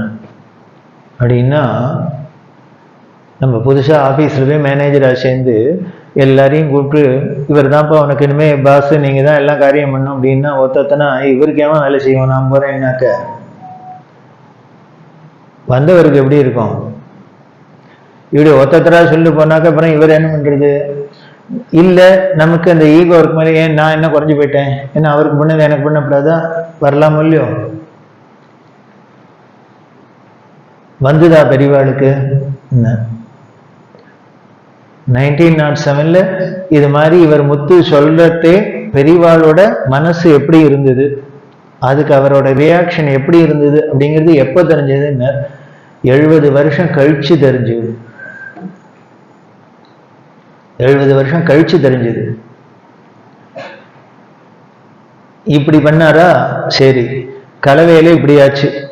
இதுக்கப்புறம் அங்கேருந்து இவா தன்னோட குரு பரமகுருக்கு எல்லாம் பண்ணிட்டு கும்பகோணத்துக்கு போறா. போற வழியில திண்டிவனம் வழியால போறா. போறதே பண்ருட்டி அங்கேருந்து போறணும். அங்க ஒரு ரெட்டியார், ஒரு நல்ல பெரிய பணக்காரர் கோடீஸ்வரர், இந்த கலவை பெரியவாள்கிட்ட ரொம்ப பக்தி உள்ளவர், மடத்துக்கு அப்படி கைங்கரியம் பண்ணக்கூடியவர். அங்க பண்ருட்டியில இருக்கிறது பெரியவாளுக்கு சொல்லுவாள், இந்த ஊர்ல இந்த பிரமுகாள்லாம் இருக்கா, இவாள்லாம் மடத்துக்கு வேணுங்கிறவா எல்லாம் இன்ட்ரடியூஸ் பண்ணிட்டே வருவாளே. அடுத்து இந்த ரெட்டியார் ஏன் வரல இன்னும்? அதாவது புதுசா ஒருத்தர் வந்திருக்காரு, ஒரு ஆச்சாரியர் வந்திருக்காருன்னா பார்க்கணுங்கிற நமக்கு அப்படியே ஒரு ஆர்வம் இருக்கும் இல்லையோ, உடனே ஓடி வர மாட்டாரோ, அவர் வரவே இல்லை. அதனால பெரியவா என்னம்னா மடத்துலேருந்து ஒருத்தர் அனுப்பிச்சா, நம்ம மடத்துக்கு ரொம்ப வேணுங்கிறவா நிறைய நம்ம பரமகுருவுக்கு பண்ணியிருக்கான்னு சொல்லியிருக்காளே, அவர் ஏன் என்னை பார்க்கல, அவர் சௌரியமா இருக்காரா, உடம்பெல்லாம் சௌக்கியமா இருக்காரா, அவ ஆத்துல போய் பார்த்துன்னு வாங்கோ, இருந்தா அவரை வர சொல்லு அப்படின்னு. இங்கேருந்து மடத்துலேருந்து ஆள் போறது. போனா அவர் ஜம்முன்னு உட்காந்துருக்கிற இடத்துல சொன்ன மாதிரி வந்திருக்கா, உங்களை ஏன் வரலன்னு கேட்டா வர சொன்னான்னு. அதுக்கு அவர் சொன்னார், உங்க சுவாமிகிட்ட சொல்லுப்பா, மன்னிச்சுக்க சொல்லு, எனக்கு அந்த மகானை பார்த்த கண்ணால இன்னொரு சாமியாரை பார்க்கணும்னு தோணல. முத்துவானு நேர பார்த்துட்டு பண்ணதான் மாட்டேன்னர், ரெட்டியார் பார்க்கவே மாட்டேன்ட்டு. இனிமே அவரை பார்த்த கண்ணால இன்னொன்னு ஆழ்வார் சொல்றாரே, கற்பா ராமபிரான் நல்லார் கற்புரம் படிக்கிறவன் ஏன்னா ராமனை தவிர வேற எவனையான்னு இந்த கட்ட கதையா படிப்பாங்க. படிச்சா அவங்க கதையை படிக்கணும், இல்லைன்னா சும்மா இருந்தாலும் இருக்கலாம், படிக்காதே இருந்தாலும் இருக்கலாம், வழியா அதுக்காக பொழுது போகணுங்கிறப்ப வேற கதையை படிக்க முடியாதுன்னு ஆழ்வார் சொல்றாப்புல. இவர் என்ன பண்ண, பார்த்தா அவரை பார்க்கணும், இல்லையா ஒருத்தரையுமே பார்க்க வேண்டாங்கிறாப்புல. ஆனா அவர் என்ன பண்ணார், நான் நேரம் பார்க்கணும்னு எனக்கு மனசு வரல, ஆனா ஒன்றும் நான் மடத்துக்கு என்னென்ன பண்ணணுமோ அதை பண்ணுவேன்னு மட்டும் சொல்லுவேன்னு. ஆச்சா ஒருத்தர் பார்த்துட்டு ஒன்றுமே பண்ண மாட்டேன்னார், கைங்கரியம் பண்ண மாட்டேன், வீட்டுக்கு போகிறேன்னார். இன்னொருத்தர் நான் வரமாட்டேன் ஆனால் கைங்கரியம் பண்ணுவேங்கிறன்னா, இப்படி ஒத்தத்தராக கிளம்பினா ஒரு 13 வயசு குழந்தைக்கு எப்படி இருக்கும்? இன்னும் எத்தனை நாள் இங்கே சாமியாராக இருந்து இன்னும் என்னென்னலாம் யாரெல்லாம் கொடி பிடிக்க போகிறாலும் நம்ம மடத்தை எப்படி ஓட்ட போகிறோம் கவலை தானே வந்திருக்கணும். பெரியவாளுக்கு வந்ததோ? இது எப்போ தெரிஞ்சதுன்னார், இதுவும் 70 வருஷம் கழிச்சு தெரிஞ்சது. எப்போன்னா மகாகாங்கிற இடத்துல இருக்கா 1982-83. அப்போ ஏகாம்பரம் அப்படின்னு கைங்கரியம் பண்றார். அவர்கிட்ட ஒரு நாளைக்கு வெடிகாரத்தால இந்த கதை ஏதோ திடீர்னு ஞாபகம் வந்துடுத்து. சொல்ற, உனக்கு தெரியுமோ நான் இந்த மடத்துக்கு வந்த புதுசுல எப்படி எல்லாம் நடந்ததுன்னு? இந்த 2 விஷயம், இந்த முத்து இப்படி முத்தாக உழுத்துட்டு போனோம், அவருக்கு பண்ண கையால உனக்கெல்லாம் ஒன்றும் பண்ண முடியாதுன்னு. அடுத்தது இந்த ரெட்டியார் உன்னை பார்க்கவே மாட்டேன்னு, இப்படி எல்லாம் 2 பேர்லாம் அவன்லாம் சொன்னான் அப்படின்னு இந்த 2 கதையும் சொல்லிட்டு எனக்கு ஆச்சரியமா இருக்கு. அப்படின்னா அவருக்கு பண்ணின கையால இன்னொருத்தருக்கு பண்ணப்படாதுன்னு தோன்றது, அவரை பார்த்த கண்ணால இன்னொருத்தரை பார்க்கப்படாதுன்னு தோன்றதுன்னா, என்னோட பரமகுரு எப்பேற்பட்ட மகானா இருந்திருக்கணும், எப்பேற்பட்ட தபஸ்யா இருந்திருக்கணும். இருந்தா அப்படின்னா இருக்கணும், அப்படின்னா இருக்கணும். அப்படின்னா அவர் எப்பேற்பட்ட மகான்னு இதுலேருந்து தெரியுது, இவாளோட ரியாக்ஷன்லேருந்து தெரியறது அவர் எப்பேற்பட்டவராக இருந்திருக்காருன்னு ஆச்சரியமா இருக்கு அப்படின்னு சொல்லிட்டு, அப்பேற்பட்ட அவரோட பெருமை உலகத்துக்கே தெரியணும். அதனால நீ என்ன பண்ணு, நான் இப்ப சொன்னேன்னு சொல்லி இந்த 2 நிகழ்ச்சியும் நீ ஆல் இண்டியா ரேடியோவில் போய் சொல்லுன்னா, ரேடியோவில் சொல்லி எல்லாரும் தெரிஞ்சுக்கிட்டோம் என்னோட பரமகுரு எப்பேற்பட்ட மகான்னு, அவரை பார்த்தவா, அவர் கைங்கரியம் பண்ணுவா, எப்படி அவருக்கு பண்றத ஃபீல் பண்ணினா அப்படிங்கிறது உலகம் தெரிஞ்சுக்கிட்டோம். அதனால இதை போய் சொல்லுன்னு. யாராலும் சொல்லுவாட? இவர் கேட்டவருக்கு கொஞ்சம் இதுவா இருந்தது. எப்போ 70 வருஷத்துக்கு முன்னால உன் முட்டை பாய்காட் பண்ணாங்கிறத இப்ப போய் சொல்லணுமா? இப்போ உலகமே பெரியவான மயங்கி கிடக்கு. அப்படி இருக்கிறதே இவருக்கு அதுல அவ்வளவு இன்ட்ரெஸ்ட் இல்லை. இதை போய் மெனக்கிட்டு சொல்லுவானே அப்படிங்கிறதுனால வேற என்ன பண்ணார், இந்த நான் போய் என்ன சொல்ல போறேன், எனக்கு ரேடியோ எல்லாம் ஒத்திரையும் தெரியாது அப்படின்னு. இல்ல நீ ரேடியோ ஸ்டேஷன்ல போய் சொல்லு அப்படின்னா, ரேடியோ ஸ்டேஷன் வாசல் போய் சங்கராச்சாரியார் சொல்ல சொன்னா உடனே உள்ள விட்டுருவாடா, எனக்கு தெரியாது நீங்க அப்படின்ட்டு என்ன பண்ணிட்டார். இதுக்கு மேல இங்கேயே நின்னாக்க திருப்பி நம்மளை ஏதான சொல்ல போறாளோன்னு நைஸா அவர் நழுவிட்டார். கூட இருக்க ஒருத்தரை பார்த்துட்டு நீ பார்த்துக்கோப்பா அப்படின்ட்டு அவர் நைஸா உள்ளுக்குள்ள போயிட்டார். கொஞ்ச நேரம் ஆச்சு, ஒரு 7-8 பேர் வந்தா வரிசையா வந்து நிக்கிறா தரிசனத்துக்கு நின்னா பெரியவா இங்க இருக்கிறவர் நீ என்ன பண்ணு, உள்ள ஏகாம்பரம் இருக்கானா பாரு, இருந்தா அவனை கூப்பிடுவான்னா. சார் போனார். அவர் எங்கேயோ உள்ளுக்குள்ள ஒளிஞ்சுட்டு இருக்கார். நான் பெரியவா உத்தரவு வரது கூப்பிட்றானே, எதுக்கு? இவருக்கு என்னென்ன திருப்பி ஆல் இண்டியா ரேடியோ கதை வந்துடும் போடுவாங்க. கூப்பிட்றா உத்தரவாதம் என்ன? உத்தரவாதம் வந்துதான் ஆனும் வந்தா பெரியவா சுரா, அது அவள்லாம் யாரோ தரிசனத்துக்கு வந்திருக்கா, அவள்லாம் எங்கேருந்து வரா, யாரு என்ன பண்ணிட்டு இருக்கான்னு விசாரிச்சு சொல்லும். இவர் பார்த்தார், ஏன் அதுக்கு என்ன உள்ளேந்து கூப்பிடுவானே, அவனே கேட்டிருக்கலாமே, அவரே கேட்க சொல்லியிருக்கலாமே, என்ன மெனக்கிட்டு உள்ளேந்து கூப்பிடுவானே அப்படின்னா, அங்கதானே இருக்கு பொடி.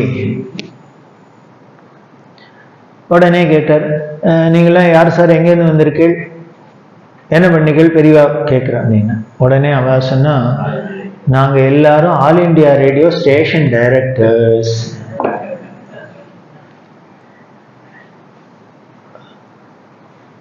எங்கேயோ தலையை சுத்துறாப்புல இருக்கு.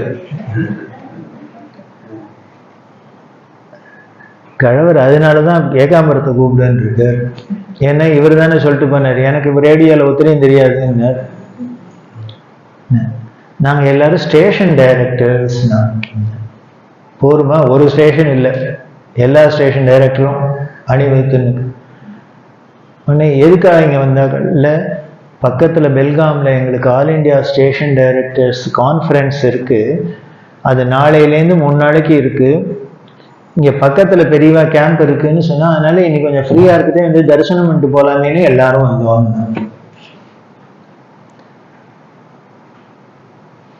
பார்த்தார்.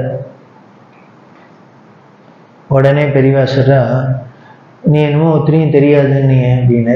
எனக்கு தான் தெரியாதுன்னு, உங்களுக்கு தெரியாதுன்னு. உடனே சொல்றா, நான் கார்த்தால சொன்னதை இவர்கிட்ட சொல்லு, இப்ப சொல்லு.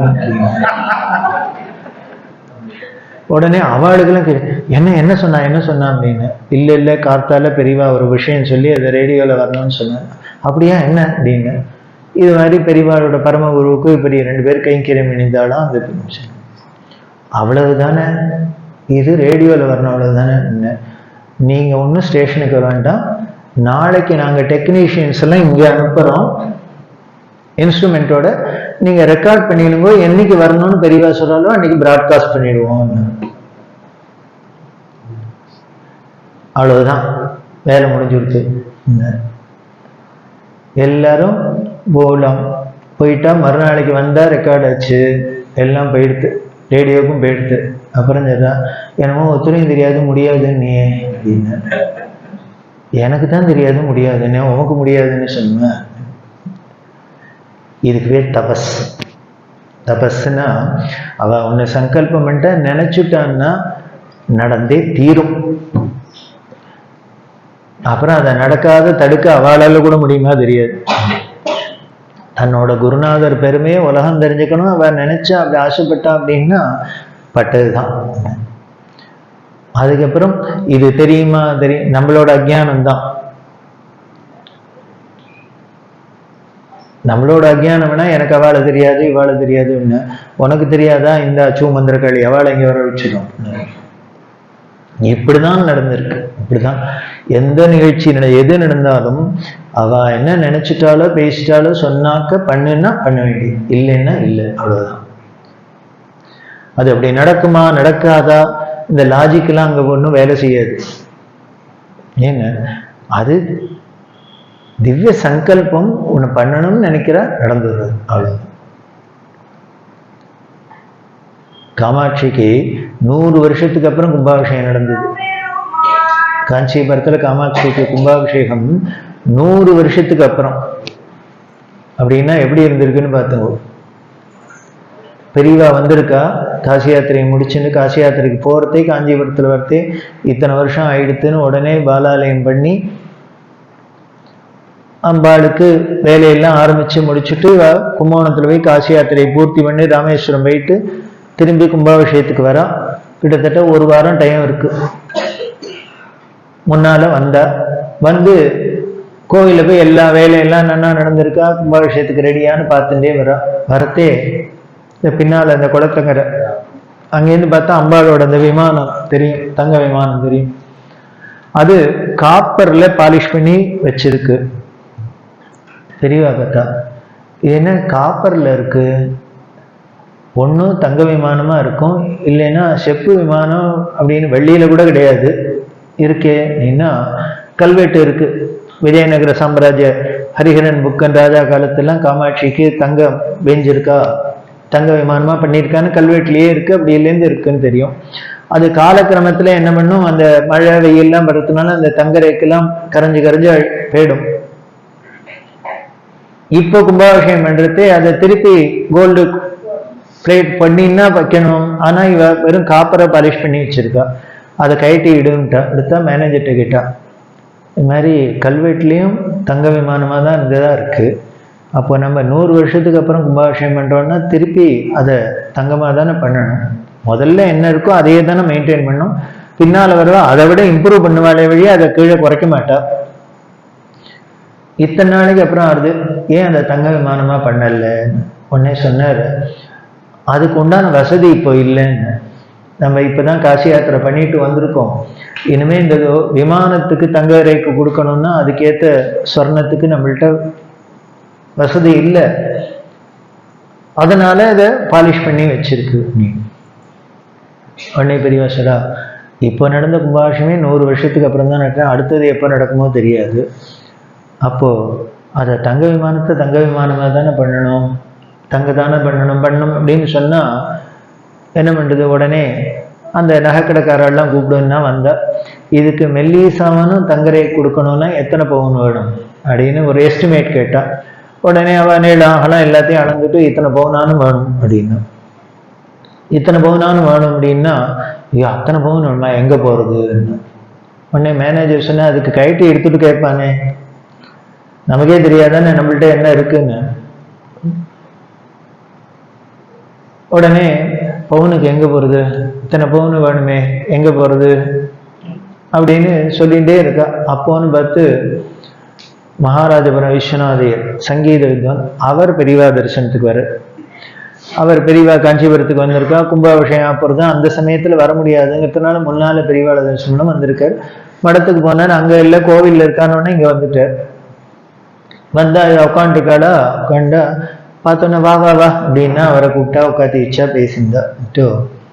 இந்த மனசு ரொம்ப தாபமாக இருக்கு அப்படின்னா, அவருக்கு என்ன பெரியவாளுக்கு என்ன குறை தாபம் இல்லை, அம்பாளுக்கு கும்பாபிஷேகத்துக்கு தங்கம் வேணும்னாக்க அதுக்கு உண்டான விமானத்துக்கு போகிறதுக்கு ஸ்வர்ணம் இல்லாத இருக்கு, என்ன பண்ணுறதுன்னு தெரியல, அதான் தாபமாக இருக்கு அப்படின்ட்டு, எந்த கவலையாக இருந்தாலும் மறக்கிறதுக்கு பாட்டு தான், அதனால நீ என்ன பண்ண, நீனும் வந்திருக்க, ஏதானும் பாடு அப்படின்னு. அப்படின்னா அவர் அப்படியே பயந்து போயிட்டார். இது என்ன, அது நம்மளை எப்படி போட்டு சங்கீத வித்வான்களையும் மியூசிக் அகாடமி பாடினா ஈஸியாக பாடிவிடுவா, இங்கே பெரியவாள்கிட்ட பாடணுன்னா தான் பயம் வந்துடும்.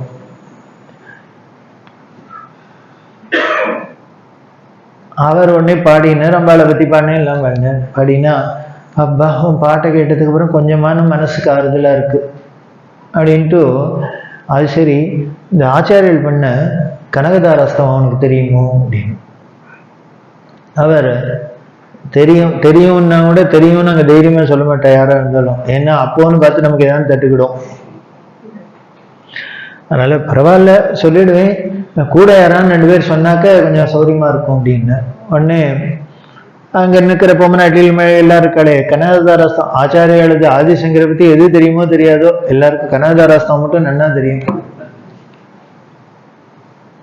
வேடிக்கை என்னன்னு, எது இந்த உலகமே மாய இத்தனையும் மித்த அப்படின்னு சொல்ல வந்தாரோ அப்பேற்பட்ட அத்வைத ஆச்சாரியர் முதல்ல வாயை திறந்து பண்ணது என்னன்னு, காசு வேணும்னு தான்.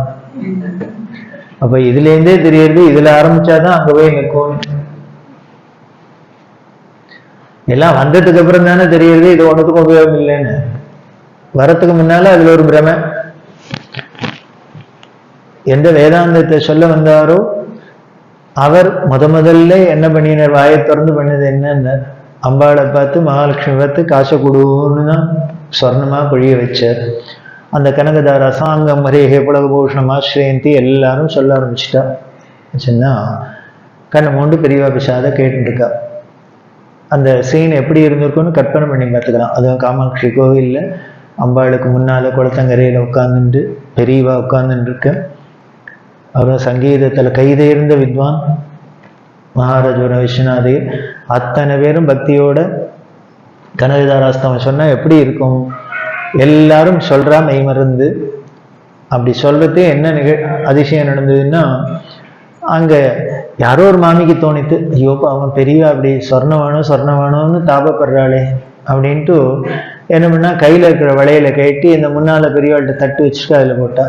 இதில் ஒருத்தர் போட ஆரம்பித்தோன்னே உடனே இன்னொரு மாமி சங்கிலியை கட்டி போட்டா. உடனே ஒரு மாமா மோதிரத்தை கட்டி போட்டார். இப்படி அங்கே நின்றுந்தவ அத்தனை பேரும் ஒருத்தர் ஆரம்பிச்சோன்னா அத்தனை பேரும் அவள்கிட்ட என்னென்ன கொடுக்க முடியுமோ தட்டில் ஒன்னொன்னா போட ஆரம்பிச்சுட்டா. கனகதாராஸ்தவம் முடிஞ்சது. கண்ணை திறந்தா என்னென்ன தட்டு முழுக்களும் நகையா குஞ்சிருக்கு. பெரியவா அன்னிசரா பாரு ஆச்சரியம், எப்பவோ 2500 வருஷத்துக்கு முன்னால ஆதிசங்கரர் சொல்றதே அம்பாள் கனகமழை பொழிஞ்சாங்கிறது இருக்கட்டும், அவர் சொன்னா நிஜமா பண்ணிதான் ஆகணும். ஆனா அதை இன்னைக்கு சொன்னா கூட நம்ம சொன்னா கூட பெயருக்கு பாரு. இப்ப நம்ம சொல்றதையே நம்ம சொல்ற கனகதாராஸ்தவத்துக்கே இத்தனை பவுன் கொட்டுறதுன்னா அவர் சொல்றதுக்கு எப்படி கொட்டியிருக்கும்? அதான் மகான்களோட வாக்கு. அவ சொன்னது எந்த காலத்துல எப்போ இருந்தாலும் சத்தியம் சத்தியம்தான், அதுக்கு பலன் இருந்தே தீரும். இத்தனை மணி பார்த்து எல்லாருக்கும் ஆச்சரியமா இருக்கு. இத்தனை மாமிகளும் நின்றுட்டு முன்னாலே கேட்டு இருக்காளோ இல்லையோ, அப்பயே கட்டி போட்டிருக்கலாம் இல்லையோ.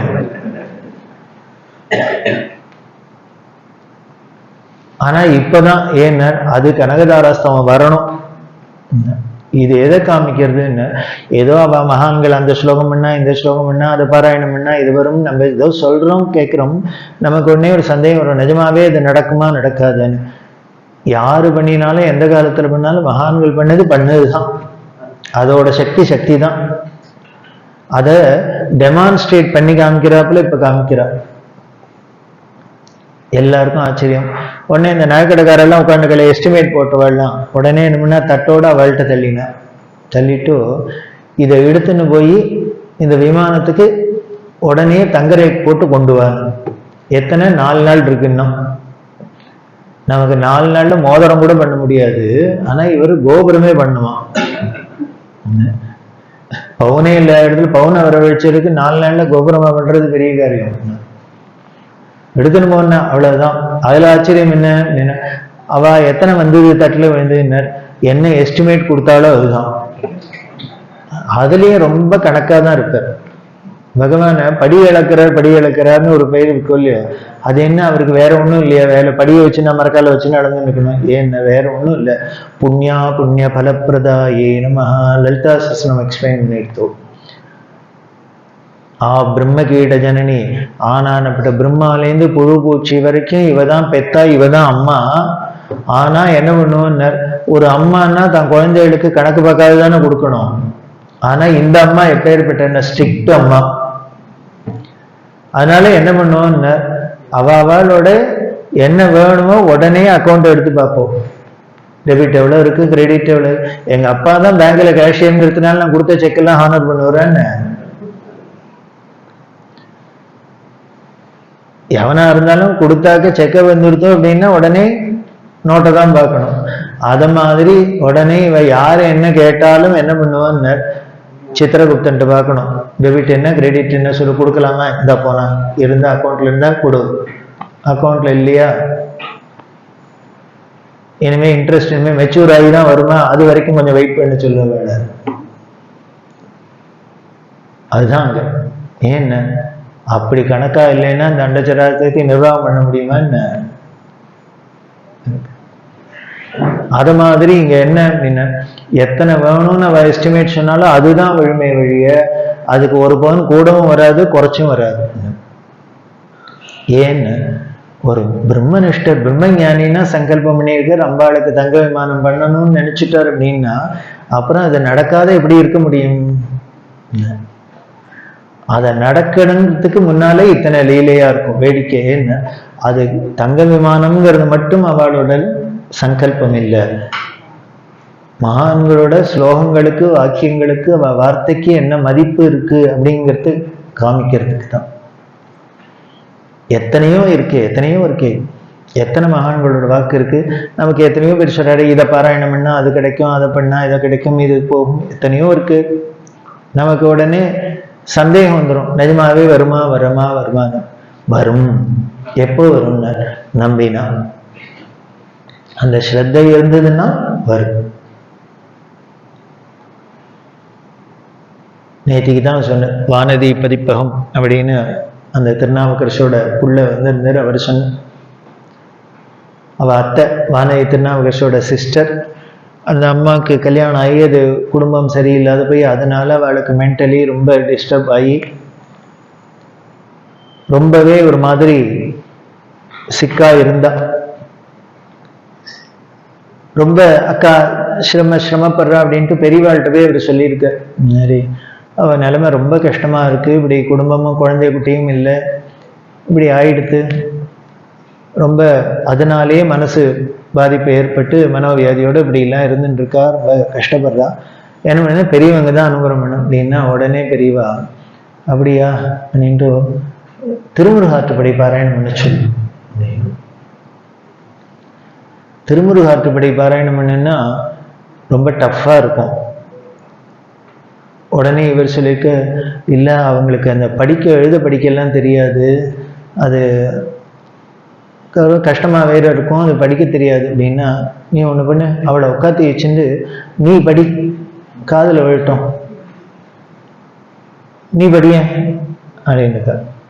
சரி, அந்த அம்மாவும் கொஞ்சம் மென்டல் டிஸார்டர், யாரானு உட்காந்து ஸ்லோகம் படிக்கிறேன் அப்படின்னா உட்காந்து கேட்படா கேட்க மாட்டாளா அதுவும் தெரியாது, ஏன்னு ஓடி போயிட்டா என்ன பண்ணுறது.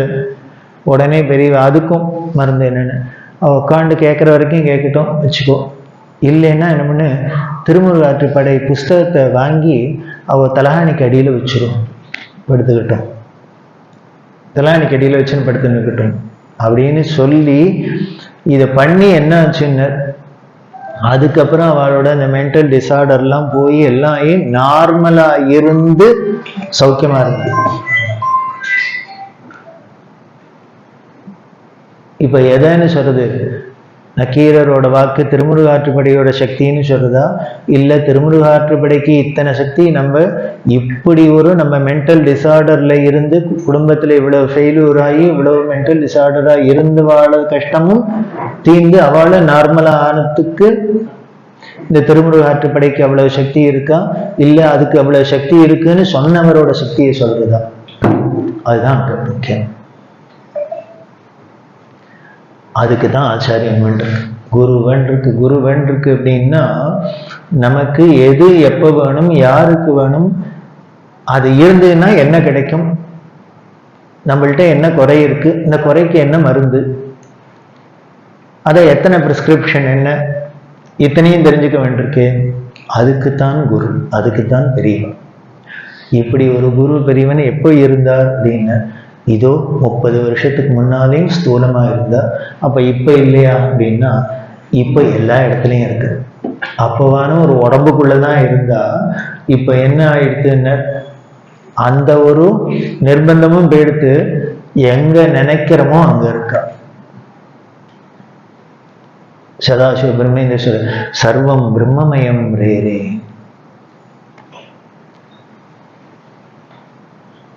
எல்லாம் அந்த பிரம்மமா இருக்கு, அது சர்வ வியாபகமா எல்லா இடத்துலையும் இருக்கு. அப்படி இருக்கிற பெரியவாளை நாம இருக்காங்கிறத நினைச்சோம்னா இருக்கா. எந்த ஒரு விஷயத்தையும் நாம இருக்குன்னு நம்புறதே தான் அது நமக்கு இருக்கிறத காமிக்கிறது. இல்லை அப்படின்னா இல்லை, அவ்வளவுதான். இல்லைங்கிற வாழ்க்கை இல்லை, இருக்குங்கிற வாழ்க்கை இருக்கு. அப்ப இல்லைங்கிற வாழ்க்கை தான் இல்லையே வழியா இருக்கா, அது இல்லாத இல்லை, அது இருக்குங்கிறத அவளுக்கு தெரியல, அவ்வளவுதான், நம்ம கண்ணுக்கு தெரியல. அதை உணரணும். அந்த உணர்றதுக்கு பேர் தான் பக்தி. பக்தி பக்தின்னா என்ன அப்படின்னா, இது இருக்கு, நிச்சயம் இது நமக்கு அருள் செய்யறது, பண்ணின்னு இருக்கு, பண்ணும் அப்படிங்கிறது தான். இங்கிலீஷ்ல ஃபெய்த் அப்படிங்கிறாள். மதத்துக்கு என்ன சொல்றா, ஃபெய்த் ரொம்ப அழகான வார்த்தை. அங்க நம்பிக்கை தான். அப்ப கடவுள் இருக்கா இல்லையான்னு அடுத்தவா சொல்ல வேண்டாம், இருக்குன்னு சொல்ல வேண்டாம், இல்லைன்னு சொல்லத்த நம்ப வேண்டாம். என்னன்னு இருக்கா இல்லையான்னு நமக்கு தான் தெரியும், ஒவ்வொருத்தருக்கும் தான் தெரியும். அதை சொல்றதுதான் பெரியவா வந்தா. அப்படி இது மாதிரி பல விஷயங்கள் அவளோட வாழ்க்கையில பார்த்தா ஒரு உதாரணமா இருந்து காமிச்சு, ஆச்சார அனுஷ்டானங்கள்லாம் எப்படி இருந்திருக்கா. ஏகாதசி நிர்ஜல உபவாசம், அதாவது நிர்ஜல உபவாசம்னா தண்ணி கூட குடிக்காத இருக்கிறது. இப்ப சயின்ஸ்ல சொல்றாங்கிற அப்படி இருந்தாக்க உடம்பு பாடி சிஸ்டம் ரொம்ப பிரமாதமா ஆயிடும் அப்படின்னு சொல்றா. அதுக்கு நோபல் பிரைஸ்லாம் வேற வாங்குறானோ. ரிஷிகள்லாம் ஏகாதசி விரதம் இருங்கோன்னா அவளெல்லாம் உதைச்சோம், அவளெல்லாம் திட்டினா, இப்ப எவனோ சொன்னான்னாக்க நோபல் பிரைஸ். அதுதான் கலியோட கூத்து போல இருக்கு. அப்படிதான் இருப்பா, இருந்தா இருந்துருக்கா. என்னதான் இருந்தாலும் அதுவும் மனுஷ சரீரம் தானே, அதுக்கு உண்டான குணங்களை காமிக்கத்தானே காமிக்கும். ஜுரம் வந்துடுத்து, ஜுரம் வந்திருக்கு படுத்துன்னு இருக்கா. ஆனா ஜுரம் வந்திருக்கு படுத்துன்னு இருக்குன்னா நம்மளா இருந்தாக்க ஜம்முன்னு இனிமே 4 நாளைக்கு ஆபீஸுக்கு லீவ் போட்டு பேசாத இருக்கலாம். இவருக்கு அப்படி இருக்க முடியுமா? 3 காலமும் சந்திரவடீஸ்வரர் பூஜை பண்ண வேண்டியிருக்கு. பூஜை பண்ணோம்னா அதுக்கு இனிமேல் தண்ணியை குட்டின்னு குளிக்க வேண்டியிருக்கு. இத்தனை இருக்கு. இதுக்கு நடுப்புற கூட இருக்க சொல்ல ஆச்சரியமா இருக்கும். அது என்னமோ சந்திரமணீஸ்வரர் பூஜை பண்ணணுங்கிறதுக்கு போய் குளிக்கிறதுக்கு போனா மட்டும் ஜுரம் எங்கேயோ தனியா போயிடும். அது என்னமோ சட்டையை கட்டி டிராயர்ல வச்சுட்டு வராப்புல இது எல்லாம் முடிச்சுட்டு வந்தோம்னா உடனே கொடுக்குறேன்னு சுட ஆரம்பிச்சிடும், உடம்பு ஜுரம் வந்துடும். அந்த மகான்கள்ட்ட அதை பார்க்கலாம். அது நம்மள மாதிரி மனுஷ சரீரமா தான் இருக்கும், நம்மள மாதிரி தான் எல்லாம் இருக்கும். ஆனால் வித்தியாசமா இருக்கும். நம்மள அது எப்படி ஆட்டி படைக்கிறதோ அதை மாதிரி அவளை ஆட்டி படைக்காது. இது என்ன பண்ணும்னா இவ அதை ஆட்டி படைப்பா. வேணும்னா வா, வேண்டாம்னா போ. இப்படி படுத்துன்னு இருக்காம உடனே டாக்டர் வந்தார். அவர் பார்த்துட்டு ஆயுர்வேத டாக்டர், அவர் வந்துட்டு இப்படியே எத்தனை நாளைக்கு இருக்கிறது, அதனால ஏதோ மருந்து கொடுத்து குணம் பண்ணணும் அப்படின்னா ஒரு மருந்தை கொடுத்துட்டு கூட கழிச்சினேன். அப்பா இந்த மருந்தை 2 வேளை கொடுங்கோ, எல்லாம் சரியா போயிடும் அப்படின்ட்டு வெறும் வயிற்றுல கொடுக்காத கொஞ்சம் பாலை வேணும் கொடுத்துட்டும் மருந்தை கொடு அப்படின்னு. சரின்னா வாங்கிட்டு வச்சுட்டா மருந்து கொடுக்கணும். உடனே ஒரு பாலை தூக்கின்னு வந்தார். எங்கிறேன் என்னது அப்படின்னா, இல்லை டாக்டர் மருந்து கொடுக்க சொல்லியிருக்கார், வெறும் வயிற்றுல சாப்பிடுறது பாலை சாப்பிட்டு தான் கொடுக்கணும்னு இருக்கார் அப்படின்னா. அப்படியா, இன்னைக்கு ஏகாதசி எப்படி பால் காட்டுறது அப்படின்னா, இன்னைக்கு தண்ணி கூட குடிக்கக்கூடாதுன்னு இருக்கு, அப்புறம் பாலை மட்டும் எப்படி குடிக்கிறது அப்படின்னா, ஏகாதசியாச்சே அப்படின்னு. உடனே அவர் சொன்னார், ஏகாதசி விரதம் தான், ஆனா அதுலயே ரிலாக்ஸேஷன்லாம் சொல்லியிருக்குன்னு அவர் சாஸ்திரத்தை எடுத்து காமிச்சார். அதுல சொல்லியிருக்கு, இந்த கர்ப்பிணிகளா இருக்கிறவா, கை குழந்தை பால் கொடுத்துன்னு இருக்கிறவாளுக்கு, அதே மாதிரி வியாதியஸ்தா 80 வயசுக்கு மேல ஆயிடுத்துன்னா, நமக்கு இப்ப எல்லாருக்குமே 80 வயசுக்கு மேலதான், இவாளுக்கெல்லாம் ஒரு ரிலாக்ஸேஷன் சொல்லியிருக்கு, எக்ஸம்ஷன் சொல்லியிருக்கு, இதெல்லாம் இருக்கே என்ன. அதே மாதிரி இது சாப்பிட்ற ஐட்டம் இல்ல, ஔஷதம் அப்படின்னு மருந்தா எடுத்துக்கலாம். தண்ணியே குடிக்கக்கூடாது அப்படின்னா மருந்துக்கு தண்ணியில தான் குடிக்கணும்னா அப்போ அதனால இப்ப தோஷம் கிடையாது, சாப்பிட்ட தோஷம் வராது இதுக்கு. அதனால மருந்து தானே, ஔஷதம் தானே, அதனால எடுத்துட்டா தப்பு இல்லைன்னு அவர். ஓ அப்ப ஔஷதமா எடுத்துக்கலாங்கிறியாக்கும் அப்படின்னு. ஆமா அப்படின்னா, அப்போ நீ ஔஷதம் தானே கொடுக்குற. ஆமா, நான் பரம ஔஷதத்துல என்ன இருக்கேன். இப்ப ஔஷதம் பரவாயில்லையா, பரம ஔஷதம் பரவாயில்லையா? அவருக்கு புரியல. அது என்ன பரம ஔஷதம், நீ கேள்விப்பட்டது இல்லையோ, லங்கனம் பரம ஔஷதம்னு சொல்லியிருக்கேன். இருக்கிறதுலே மருந்துலயே தி பெஸ்ட் வந்து என்ன, பட்னி கிடக்கிறதுன்னு சொல்லியிருக்கு. இவர் என்ன பண்ணுவார், கையில பாலையும் வச்சு நின்னா, அதனால நீ வெறும் ஔஷதம் தான் சொல்ற, நான் பரம ஔஷதமே வச்சிருக்கேன், அதனால போயிட்டு வான்ட்ட.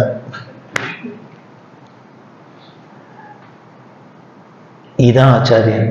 நாமளா இருந்தா என்ன பண்ணியிருப்போம், அப்படிங்கிற குடிச்சா பரவாயில்லைங்கிற, அப்ப இன்னொரு டம்ளர் கொடு. நம்ம மட்டும் இந்த விரதத்துல மட்டும் யாரு நமக்கு ஃபேவரபிளா பேசுறாங்கிறதுலயே தான் இருப்பான். மாமாவே சொல்லிட்டார், பால் குடிச்சாலும் ஒன்றும் தப்பு இல்லைன்ட்டு, 2 அடை தின்னா தப்பு இல்லைன்ட்டு. பட்னி கடைன்னு சொன்னவெல்லாம் அது காதுல வாங்க மாட்டான். நமக்கு எது பிடிச்சிருக்கோ, நமக்கு எது சௌரியமோ அதை யாரான்னு சொன்னா அவதான் குருஜி. மாமாவே சொல்லிட்டார், அதெல்லாம் சந்தியாவந்தனம் வேண்டாம்ட்டார், வந்து ஒன்றும் வேண்டாம்ட்டார், எல்லாம் மனசு சுத்தமா இருந்தா போகணும்ட்டார். அது மட்டும் ஏதோ சபையை நான் போட்டு பளிச்சுன்னு இருக்கிறாப்புல. என்ன பாவம், இப்படி இந்த மனசு சுத்தம் இல்லாததான் வசிஷ்டரும் விஸ்வாமித்திரம் இத்தனை ரிஷிகள்லாம் இவ்வளவு சாஸ்திரத்தை சொன்னா, நமக்கு மட்டும் தனியா வந்துடுத்து மனசு சுத்தம். இப்படிதானே இருக்கும் உலகம், இப்படிதானே இருக்கு. ஆனா அந்த உலகத்துலதான் இவர் இருந்தார். எப்படி இருந்தான்னு மாட்டேன்னு விட்டா, கேட்டேன்னா மாட்டேன் பாடு. அதே மாதிரி இன்னொரு தரம் திருவிசநல்லூர்ல இருக்கிறது ஜுரமா இருக்கு. ஏன்னு குளிச்சுட்டு சந்திரமணேஸ்வர் பூஜைக்கு போனோம் அப்படின்னா என்ன பண்ணேன்னா இது மாதிரி மருந்து சாப்பிட மாட்டேன், இதான் எப்பொழுதும் இதே கூத்து தானே என்ன எல்லாருக்கும் வேலை. என்ன பண்ணான்னு அப்போ ஒன்று வேணா பண்ண எல்லாரும் விஷ்ணு சஹஸ்ரநாமம் சொல்லுங்க ஒன்று சொல்லு. அச்சுதானந்த கோவிந்த நாமோச்சாரண பேஷஜ நஷ்யந்தி சகலாரோகா சத்தியம் சத்தியம் அச்சுதா ஆனந்தா கோவிந்தா. இந்த 3 நாமாவை சொன்னீங்கன்னா போறோம். என்னென்ன நஷ்யந்தி சகலா, அத்தனை வியாதியும் இருக்கிறது தெரியாத ஒழிஞ்சு போயிடுறது. ஏன் பரம மருந்து பலாம்பிகேஷ வைத்தியேஷ பவரோக ஹரேதிச்ச ஜபே நாம திரயம் நித்தியம். இந்த 3 நாமாவை சொன்னீங்கன்னா உனக்கு இருக்கிற வியாதியெல்லாம். முத்துசாமி தீட்சிதரோட பவரோக வைத்தியபதி அப்படிங்கிற இவன் சும்மா இந்த உடம்புக்கு வர வியாதியெல்லாம் போக்குறவன் இல்லையா, இந்த உடம்பவே வராத வியாதியை போக்குறவன். டாக்டர் வேணாதன் அப்படின்னு அவர் குழந்தைக்கு ஆத்துல உடம்பு சரியில்லை அப்படின்ட்டு ரொம்ப படித்து டாக்டர்லாம் போய் வைத்தியம் பண்ணா அவளும் என்னெல்லாமோ பண்ணி பார்த்தா அது சரியா வரல. டாக்டரே சொல்லிட்டார் என்னென்ன பாரு அப்பா நீ தான் காஞ்சிபுரம் போறியே பெரியவாள்கிட்ட போய் பெரியவா கையால ஒரு வீடு வாங்கிக்கோப்பா, அதுல சரியானா உண்டு அப்படின்னு விட்டார். பெரியவாள்கிட்ட வந்து சொன்னார். உடனே டாக்டரே இப்படி பிரிஸ்கிரைப் பண்ணிட்டானா, உன் டாக்டரே இப்படி பிரிஸ்கிரைப் பண்ணிட்டானா, இனிமேல் எல்லாரும் காஞ்சிபுரம் போய் வாங்கிக்கோ பிரசாத், நல்ல டாக்டர் தான். சிரிச்சுட்டு வந்து அப்போ எங்கேயால ஏதானு வாங்கிட்டா போயிடுன்ட்டானாப்போ அப்படின்னு உடனே எய்தாப்புல என்ன பண்ண தட்டுல மாம்பழம் வந்து எடுத்து அந்த குழந்தைகிட்ட கொடுத்தா. எடுத்து இந்தா அப்படின்னு வச்சுக்கோ அப்படின்னு கொடுத்த. அடுத்தது உடனே இன்னொரு மாம்பழத்தை எடுத்து இந்தா நீனும் வச்சுக்கோன்னு அவர்கிட்ட கொடுத்தா. உடனே அவர் பார்த்தார், ஐயோ அவளுக்கு தான் ஏதோ டயக்னோஸ் பண்ண முடியாத வியாதின்னு பிரசாதம் வாங்கிச்சோன்னா எனக்கு எதுக்கு கொடுக்குற இப்போ. இவருக்கு பயம் வந்துருத்து, நமக்கு ஏதான் இருக்கா இதை வேற முன்னாலே கொடுக்குறாரா. இது இவருக்கு இப்படி ஒரு மனசுக்குள்ள சர்க்குனுது. உடனே அங்க ஸ்கேனிங் மிஷின் என்ன அவளுக்கு தான் உடம்பு தேவையாகணும்னு கொடுத்தேன், உனக்கு எது கொடுக்குறேன்னு கவலையா இருக்கா என்ன.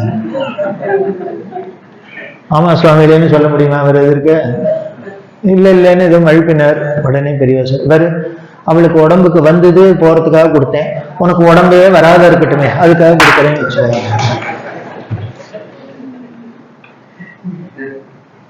உனக்கு உடம்பே வராத இருக்கட்டும் அதுக்காக கொடுக்குறேன்னு வச்சுக்கோயேன் அப்படின்னு இதை சொல்லிட்டு வேழி சொல்லுவார். அன்னைக்கு அது விளையாட்டா இருந்தது, ஆனா அதுக்கு பின்னால பெரிய விஷயம் பண்ணியிருக்கிற என்னன்னு உடம்பே வராத இருக்கட்டுமேன்னு கொடுக்குறேன்னா என்ன அர்த்தம்னு. உடம்பு வருதுன்னா என்ன, திருப்பி திருப்பி பிறக்க போறோம்னு அர்த்தம். பிறந்தாதானே உடம்பு வருது. என்ன உடம்பே வராதுன்னா பிறப்பே இல்லாத இருக்கிறதுக்கு ஒரு மாம்பழம் போறியே கையால. இனிமே நம்ம ஜென்மா நிவர்த்தி ஆகிறதுக்கு இனிமே தலைகீழ நிற்கணும், இனிமே அத்தை பண்ணும் இத்தை பண்ணும் தபஸ் பண்ணுங்கிறது இல்லை. அந்த பிரபு கையால போய் அவ சன்னதியில அவ கையால ஒரு பழத்தை வாங்கிட்டா போச்சு, அவ்வளவுதான். அதான் அவ கொடுக்குற கேரண்டி. இப்படி இல்லாமும் பண்ணுவா. அதே மாதிரி பாம்பேலேருந்து ஒருத்தர் வந்திருந்தார். அவருக்கு பிரசாதம் அவர்கிட்ட எனக்கு பர்மனண்டா ஏதாவது பிரசாதம் கொடுக்கணும்னு. பெரியவா ஓ பிரசாதத்துல அப்படிலாம் வேற இருக்கா, பர்மனண்ட் டெம்பரரி எல்லாம் அது என்ன பர்மனண்ட். பின்ன புளியோதரை கொடுத்தா அது என்ன பர்மனண்டா, வாங்கி சாப்பிட்டாக்கா அவ்வளவுதான்.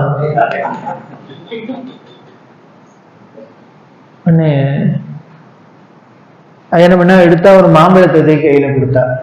அவர் பிரசாதம் வேணும்னு மாம்பழத்தை கொடுத்தா. அவர் உடனே சொன்னார், இல்ல எனக்கு பர்மனண்டா ஏதாவது கொடுக்கணும்னு. அது என்ன பர்மனண்ட் டெம்பரரி பிரசாதம். அவர் என்ன நினைச்சுருக்கு, அவருக்கு பேச தெரியல போலுக்கு. இந்த ருத்ராட்சம் இந்திராட்சம் அது மாதிரி கொடுத்தாக்க எப்பொழுதும் அது ஸ்திரமா இருக்கும், கழுத்தோட போட்டுக்கலாம் தேவை பண்ணிக்கலாம். மாம்பழம்னா தின்னாக்க அவ்வளவுதான். உடனே பெரியவா இப்ப நான் கொடுத்துட்டேன் உங்ககிட்ட, நீ பிரசாதம்னு கேட்டேன் நானும் கொடுத்துட்டேன், இப்பதான் நீ பர்மனண்டா வேணுங்கிற. நீ அதை முதல்ல சொல்லியிருந்தாக்க வேணா பண்ணியிருக்கலாம், நீ லேட்டு சொன்னது, அதனால நான் கொடுத்ததுதான். ஐயோ அந்த கெத்தெல்லாம் விடவே மாட்டா, விட்டுக்கவே மாட்டா. உடனே நம்மள இருந்தா அப்படியா போனா போறது, இந்த இன்னும் எடுத்துக்கணும். நான் கொடுத்தது தான் அப்படின்ட்டு ஒன்று வச்சுக்கோ, இதே பர்மனெண்ட்டுன்னு வச்சுக்கோ அப்படின்னா, இதே பர்மனெண்ட்டாக வச்சுக்கோ அப்படின்னா. அவர் பார்த்தாரு, அது இவர்கிட்டேருந்து வாங்கிட்டு போன மாம்பழத்தை கொண்டு பாம்பேயில் அப்படியே பர்மனெண்ட்டாக எப்படி வைக்கிறது? உடனே பெரியவா சொல்றா, ஏன் இது பர்மனெண்ட் இல்லையோ அப்படின்னு. அது எப்படி இருக்கும், சாப்பிட்டா என்ன ஆயிடுமே என்ன. உடனே நீ ஆற்றுக்கு போய் இதை சாப்பிடுவே இல்லையோ அப்படின்னா. நீ பாம்பேயில் தனி வீடா இது ஃப்ளாட்டான்னு? இல்லை தனி வீடு தான் அப்படின்னு. பின்னால் கொல்லையெல்லாம் இருக்கான்னு? இருக்கு. நீ என்ன பண்ணுவ, இந்த மாம்பழத்தை சாப்பிட்டுட்டு அந்த கொட்டையை தூக்கி கொல்லையில் போட்டீங்கன்னா அது உடனே முளைக்கும் இல்லையோ அப்படின்னு. இவர் என்ன கதை சொல்றாரு இவர். அது பெரிய மரமாகும், அதுக்கப்புறம் அதுல 100 பழம் பழுக்க ஆரம்பிக்கும். அந்த பழத்தெல்லாம் பார்த்துட்டு நீ என்ன பண்ண, போற வரலாம் என்ன தெரியுமா இல்லையோ, இது பெரியவா கொடுத்த கையார கொடுத்த மாம்பழத்துல அந்த மரமாக்கும், இந்த நீங்களாம் எடுக்குமோன்னு ஆளுக்கு. இப்ப என்ன பண்ணுவேன், பாம்பே முழுக்க நீ பிரசாதம் கொடுக்கலாம். பெரியவா கொடுத்த மாம்பழம், பெரியவா கொடுத்த மாம்பழம், பெரியவா கொடுத்த அந்த மாம்பழம் நிச்சயம் நம்ம இருக்கிற வரைக்கும் இருக்கும். அது பர்மனெண்ட் தானே இந்த மரம். ஆமாங்க. அதனால இதுவும் பர்மனெண்ட் தான், இதையே வச்சுக்கோ, போயிட்டு வா. ஏன் என்ன, அவள்கிட்ட அது நித்திய வஸ்துவா இருக்கிறதுனால இது எது பண்ணினாலும் பர்மனெண்ட் தான். அது நினைச்சா நினைச்சதுதான். ஈஸ்வரன் அவ கையால எதை பண்ணினாலும் சரி, எதை பண்ணினாலும் சரி, அனித்தியத்தை நித்தியமா மாற்ற முடியும், நித்தியத்தை அனித்தியமா பண்ண முடியும். அவ என்ன நினைக்கிறாளோ நடத்தே தீர முடியும். அதுதான் அந்த தபஸ்விகளோட தபம் வலிமை. அப்படி ஒரு தப வடிவத்தை தான் நம்ம கண்ணால பார்த்தோம். இது ஏதோ புராணங்கள்ல வசிஷ்டர் இருந்தார், விஸ்வாமித்திரர் இருந்தார், ரிஷிகள் இருந்தா, அவ இருந்தா, இவா இருந்தா, எத்தனையோ கேள்விப்பட்டிருக்கோம். இதெல்லாம் படிச்சு வேணா தெரிஞ்சுக்கலாம். ஆனா பார்த்து தெரிஞ்சின்றது தான் பெரியவாங்கிற వ్యక్తి. அப்போ ஏற்பட்ட அந்த பெரியவாளோட ஜெயந்தியை தான் நாம கொண்டாடுற பாக்கியம் நமக்கு கிடைச்சிருக்கு. அதுவும் இந்த கொரட்டூர் வாசிகளான உங்களுக்கு கிடைச்சிருக்கு. அந்த பெரியவாளோட பெருமைகளை ஒரு 3 நாளைக்கு ஸ்மரிக்கிற பாக்கியம் அவ நமக்கு கொடுத்துருக்கா. இது எல்லாமே அவ அனுகிரகம் பண்ணினா கிடைக்குமே வழிய நம்மளோட முயற்சினால எதுவும் பண்ண முடியாது. அது நம்ம மேல பிரியம் கருணை, நமக்கு அனுகிரகம் பண்ணணும்னு நினைச்சா அப்படி நடக்கிறது. அப்படி அதுல இன்னைக்கு முதல் நாள் பூர்த்தியாகும். இன்னும் 2 நாளைக்கு பெரியவாளோட அந்த பெருமைகளை பல விஷயங்களை தொடர்ந்து பார்க்கலாம்னு சொல்லி இந்த நிகழ்ச்சி நிறைவு செய்யும். பார்வதி கதை சத்குரு சுவாமினஹ.